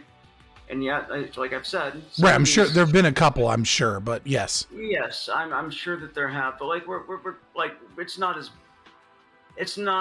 like for the justice system, it'd be the example that I use. Like, I don't feel like we're making laws that intentionally lock up like black people at higher rates. Right, like you could easily make the argument that the 1994 crime bill that had disparate outcomes between cocaine and crack, right, was a colorblind law supposedly, but let's be honest, there's a reason why we fucking made crack cocaine like 10 times more the prison sentence than just regular cocaine, and that's because fucking New York City lawyers, not making a fucking Jew reference here at this point in case anyone's been watching, but like, you know what I mean, like rich white lawyers were fucking doing their goddamn discotheque and fucking snorting cocaine in the bathrooms and having a blast, and nobody gave a fuck about that. But the crack epidemic led to a lot of violence, right? And so it was a colorblind law and said, clearly crack is a bigger problem here. Right. And so one could make the argument that was racialized in some component. And one could also make the argument that, like, yeah, dudes doing cocaine in a fucking club is not the same fucking problem as crackheads breaking into my house, stealing a refrigerator. Right. I'm against the war on drugs in any way, shape, form, or capacity. But, right, like, one could make the argument from both sides. What the issue I have is that we assume racism. And I just gave, right, like, you could, the crack epidemic in the 1994 crime bill, you can find scores of CRT academics and people that have been taught in that same thing saying this was because they were black. And the God's honest truth is that might be part of it. But the primary motivation, I'm sure, was not the color of their skin, and was the crime that was being committed by people that were doing crack cocaine. Yeah, so again, like, I would not say that, like, this is again, if we're using like the colloquial definition of racism, I think that is a strong amount of intentionality to ascribe to the people who wrote this policy.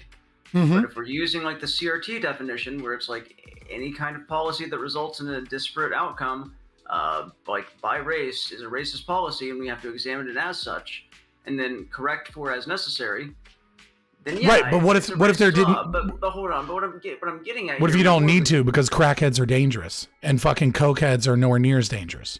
And why do I give a fuck that their skin is black? Why would you be so racist as to assume that is the thing we need to worry about? But why are they more dangerous? Because they're crackheads.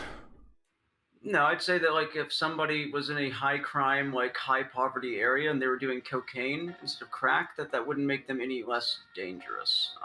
Right, they're doing crack because it's cheap, and crack is a worse fucking drug than cocaine. No, it's literally just the same drug. Like as far as anybody can tell. Right, but the inhalation of it into the alveoli of the lung allows it to be a much quicker and much stronger high. Yeah, but I mean, I don't know if you've ever done coke, but like I've done coke. Okay, so you've seen like what these businessmen will do with their fucking cigarettes, and they'll fucking like take it and stick it up, and like take some up through the cigarette and smoke it. So like they ingest it by like. Yeah, that's true. That's true. Okay. Yeah, so, like, but I mean, I'm just saying when I did coke, I didn't want to rob a liquor store. All right, what I wanted to do was sing quartet fucking Michael Jackson, but my economic situation was different. Exactly, and that's what I'm getting at here. Is that. I feel like regardless of what the intent was, like we can come up with alternate explanations, but it still always comes back to environment, and that's environment that we never corrected for after we took away what were explicitly racist laws that did disadvantage these people, right? Mm-hmm. So again, but only racist under the CRT redefinition of race. Yes, of racism, yeah. Yeah, right, which is based upon Marxist principles of identifying people into categories, right? And then explaining policy based off of identifiable categories and characteristics of oppressed versus oppressor instead of engaging with the behavior and the culture, I mean, which slowed progress, stops us from being able to have a better world. If you're saying that, in your opinion, and I'd have to really think about this and look at it. I'm not sure how I feel that the definitions, that the semantic confusion that is caused by like these academics is a direct result of Marxism. Then yeah, I'll say that is definitely a feature of Marxism that I personally do not enjoy. Because like I've said, my biggest criticism of CRT that I can find that I think is cogent is the fact that the definitions seem at best to cause semantic confusion, and at worst seem to be intentionally provocative. Yeah, but it's by design. It's not by accident that they're provocative. Well, I think that in certain cases, it's kind of like if Robin DiAngelo called her like book, systems bias confirmation theory instead of white fragility, like nobody would have heard of it, right? So I do think that in a certain case, people are materially incentivized. Dude, you know what? I'll give you that W. Fucking facts. Yeah. Yeah. So like, I think that people are materially incentivized to like, be provocative sometimes, and that's a whole other thing that we have to solve for. But I don't know. I feel like the theory itself is like still mostly sound. I feel like you can come to some incorrect conclusions, but it doesn't seem to me that it's actually trying to essentialize people into this like oppressor group that they're just like stuck in based on immutable characteristics. It seems to me that it's more trying to analyze why these outcomes exist, and then if we can just like correct where the issue is, be that economic, be that a structural issue within the system itself, like I was saying with the dress code stuff earlier, whatever it is, just correct as you can. And it does accept the fact that we're never going to get to a utopian spot, right? Mm-hmm. We're never going to get to a place where these outcomes are completely equitable. Mm-hmm. But that doesn't mean that we shouldn't be trying to solve for them. Because in an ideal world, we would have equal opportunity for everybody, which should result in like basically the outcomes looking like a scatter plot graph, Yeah. Just like there's quality of opportunity is going to reduce equality of outcome. You're not going to have equity with equality of opportunity. Yeah, not equity among individuals, right? That's not what I'm saying. But like, there shouldn't be like, there's this many much, like there should just be like, so you still have rich people and poor people at the same rate, but it shouldn't be based along like the color of your skin.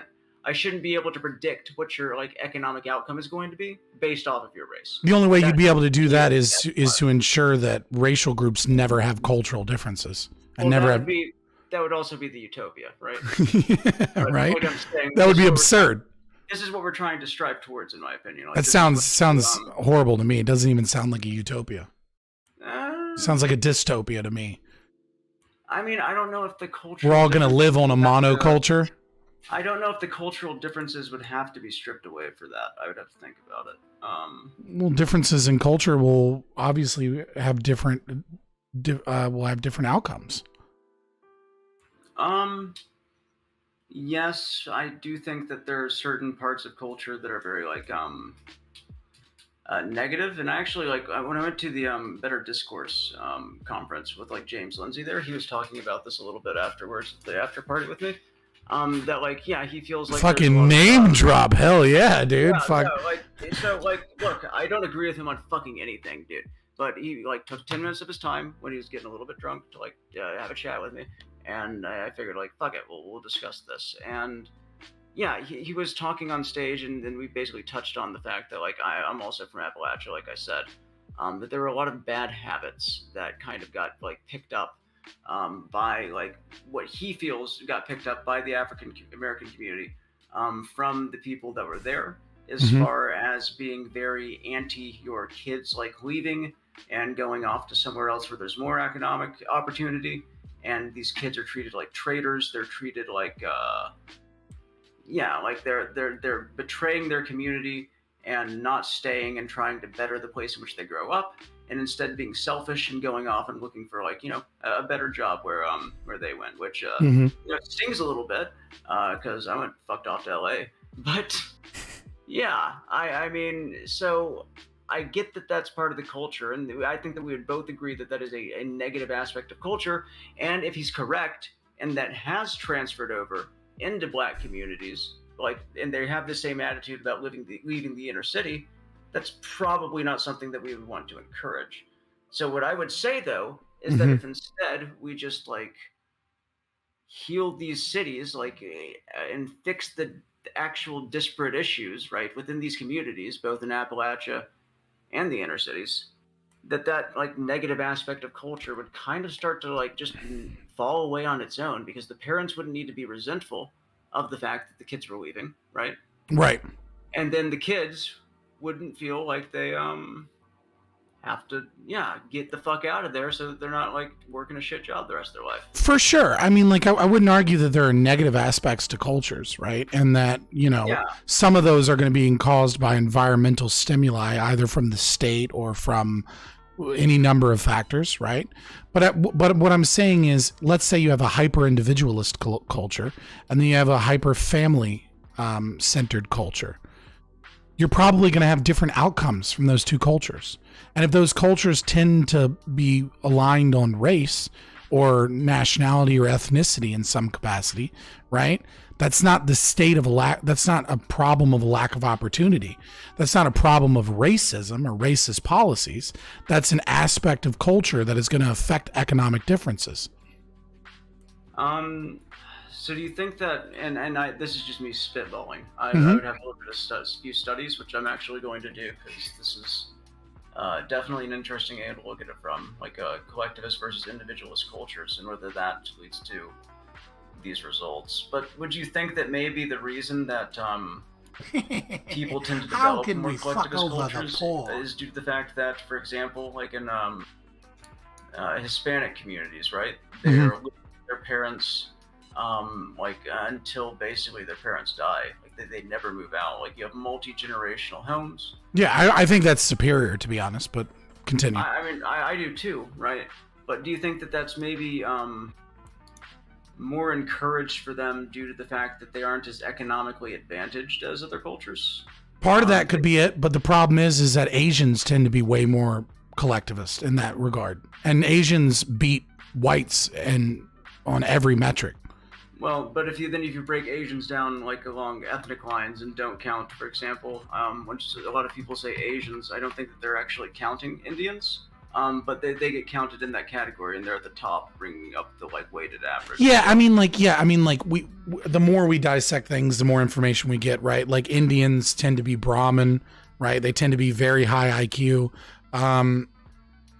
Partly probably because they're Brahmin, and because there's a lot of racism towards Brahmins there because of a kind of an institutional, a hatred that might be a reaction to the fact that they were an oppressor for so long, right? And they tend to be extremely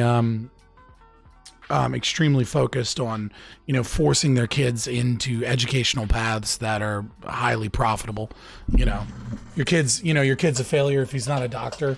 You know what I mean? Your kid's an engineer, and it's like, if your kid's not engineer is like step B, and if your kid's not a doctor or an engineer, like we have a problem. So there's a ton of elements here, but regardless, the real answer is I'm not a cultural anthropologist. I'm not an anthropologist, right? I don't know. Right? But what I'm saying is that, sure, I'm sure some of it is that way, but unless you're going to have a monoculture, right? Where everyone has the same exact culture, right? And and we either have a lack of freedom of association, or for somehow magically freedom of association and everything, all of the factors are made in such a way that we just choose to have a monoculture, right? You're gonna see if there are cultural differences and they lap or overlap with racial categories, you're gonna see racial differences. So and that's not necessarily a bad thing, because it could be a portion of choice. So let's say that there is going to always be racial differences because of culture, right? You would still concede that part of it is going to be environmental, right? Yeah, no, I don't doubt that at all. So would it not, because you said that there's no real there's no implied prescription with your diagnosis of the cultural stuff, which I guess is fine, but for me, I guess that's not the place of sociology, is what I'm saying. Yeah. But if there is no prescription that even policymakers can look at your analysis in the sociology and get a prescription from it.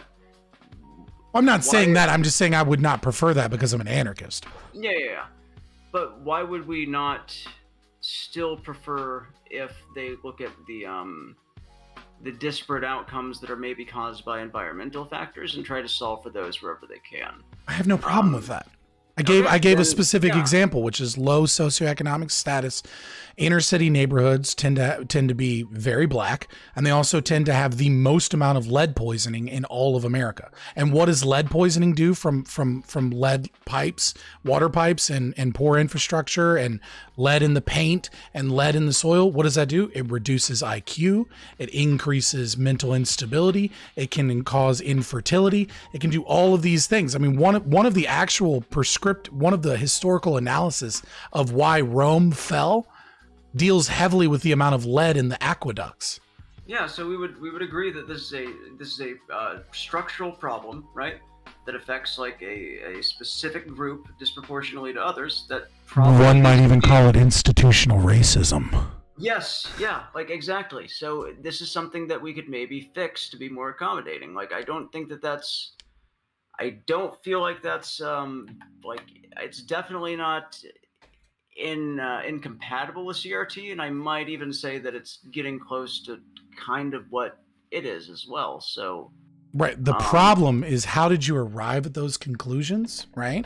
How did you find those things, and what is the undergirding philosophy of how you fix those things? And CRT has so many I don't deny that there are people that are CRT that have good intentions.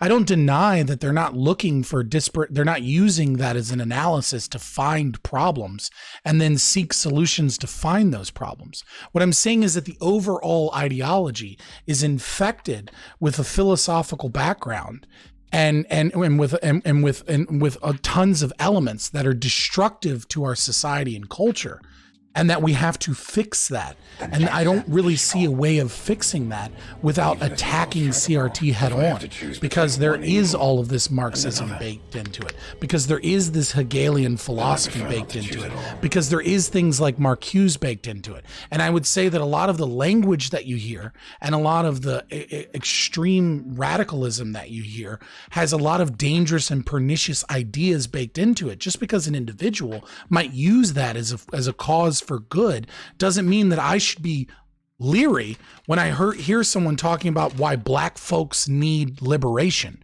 And I say, hey, dude, do you know the fucking roots of what you're talking about? Do you know the philosophical presuppositions that you're getting into? Because when these movements grow and when your anger and frustration with the system grows and you're hinging upon those philosophical presuppositions, that's the type of shit that leads to Ein Volk and Nazism. It's the type of shit that ruins countries, not heals them. Yeah, you'd have to connect the thread of, so when you're saying liberation, you're talking about like literal black separatist movements there is what you're afraid that it's implying. I'm afraid that it's implying Volkism, that it's implying that black people have a national identity tied to their culture and that whiteness is a form of cultural genocide. And it's like when you hear the word salad from like academics, you see this. You don't see this repeated by your teachers in your public school, right? They go get a degree, a bachelor's degree. They get some CRT training. But again, this is where I was bringing up Carl Jung. People don't have ideas. Ideas have people. They're an instantiation. They're a useful idiot for the Marxism baked into critical race theory. And then when you start using these praxes, in school, you start seeing these weird pop-up things that are dangerous. You're like, where the fuck did that come from, right? Like you and me both agree that it's like a bad idea to, let's say, separate kids in elementary school and be like, you're white and you need to be in the white group and you're black and you need... Yeah, I'm very anti-segregation, obviously. Right, and it's like, it's because this philosophy has those sections in them, and we've got it. I don't think we can decouple them. I think what we need is a new rationalist movement to be able to engage with our problems and progress. I don't feel like most proponents of CRT are very like pro essentializing black people into this group that needs to like separate off like that. And where did that term come from? Essentialism. It's part and parcel of the CRT literature. They talk about essentialism all the time. Sometimes they talk about it as a bad thing, and sometimes they talk about it as a thing foisted upon them that you have to free yourself from the shackles of. I've got the I've got a lot written here on the essentialism versus non-essentialism in CRT that I can send over, but let me see. Oh yeah, I'd love it. Find it really quick. But yeah, I think that again, and this goes back to, I know, Delgado, who I wish would just like fucking write words better sometimes. But yeah, 1 second. So I think that a lot of this is going to come down to how much of the bad tenets of the critical theory movement that we were talking about, how it branches off, and it'd be useful to have that like kind of flowchart thing. Is really doing that. So I can probably finish that flowchart that I've been working on this week. And if you'd like to review it, I mean, and make sure that I'm not being dishonest with it, I can send it over to you ahead of time. Crush your enemies! I think that would be useful to a lot more people than just myself. Yeah, that's what I was working on. It is, I'm really wanting to, honestly, just get to the fucking bottom of some of this stuff. Because I think that we agree mostly on prescriptions with, like, a couple of, like, honestly, unimportant minute details. It's just semantic confusion, and whether or not this like is a whether or not this school of thought is actually trying to do good, or whether there is some subversive elements to it that we should be concerned about, basically. Right. I think we need to get back to a rational and logical and scientific philosophy that allows us to be able to engage with our society, and not say that liberalism and colorblindness and things like that are the cause of problems, but instead use science and use reason as a means of finding the ways we're not living up to our values. Yeah, so, but here's the difference, is I don't think that it says that these things are the cause of problems. I think that it says that we should examine them and see if they're not necessarily solving for everything. And in some cases, like I said, you know, the way that we do economics in this country does exacerbate some of these issues generation to generation. They might be part of the problem, but that doesn't necessarily mean that we have to throw them out. I'm not saying that we have to change housing laws. I'm not saying that we have to change the way that like inheritance works. I'm not saying any of that, but we can still correct for it within the system that we're in. I mean, sure. The issue again I think we're talking in circles at this point. But again, like, so I guess I'll just reiterate the issue here is that the means by which you get to the answers to solving prescriptions, right, and to getting to those prescriptions can be one without subversive elements, can be one that doesn't, where the literature doesn't explicitly say in multiple areas Marxist philosophy that wants to destroy or deconstruct and reorder the very systems that we hold that we've been attempting to improve, right? And while I agree that there are individuals that use this analysis as a means of finding bad shit and then trying to correct it, the ideology as a whole is very different from the individual choices that are made. And we see the ideology as a whole manifest in society and policy in really bad ways. And that's why I have a problem with the ideology as a whole. It's got a lot of baggage is what I'm saying. And that baggage is fucking bad. So you're specifically referring to like the black separatist movements, right? And basically the volcanism that you see there, or like where is this that you're seeing the bad outcomes because of the ideology? I mean, all right. So I mean, whiteness studies, right, has clearly, I would say, has at a certain point trickled down into the education system and caused trauma to people. I would make that argument. I have seen a child in the UK crying his eyes out because his teachers forced him to separate from his black friends and told him that he was privileged and that he was not allowed to be with them for like a 2-week social experiment. Right? Like there are elements of this ideology that trickle down and have dangerous and damaging effects. And I would say critical legal studies is a means of trying to water down like we see this consistent attack. I would say the Kyle Rittenhouse trial. You know what I mean? The politics that were influenced in what was obviously a blatant self-defense case is one that was so politicized and so made to be this element of white supremacy and racism, or, you know, engaged in the politics and Black Lives Matter. Like we've made this subjective ideas of much of this philosophy that is growing within the left about ignoring common law and watering down the law and the legal system, and instead thinking about things where like I said, where critical theory talks about, you know, getting rid of your objective rationalism and getting rid of Enlightenment, you know, looks and institutions when they conflict with your political goals. Yeah, I mean, so I guess here's the difference, right? Is that I am basically so I would view CRT if I had to summarize it, and I'll just like basically read the way that I've had it defined from like my analysis here. It's an approach to racial scholarship born in law schools in the 1980s that operates from the premises of pervasive racial inequality and a social constructionist, i.e. anti-essentialist, conception of race.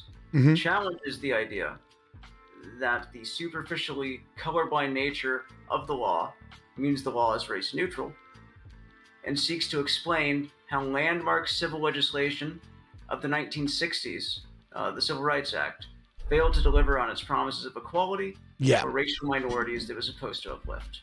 The anti-essentialism is key there. It's supposed to be anti-essentialist, but correct. A large, massive amount of the literature kind of counteracts that own definition, which is hilarious in my mind.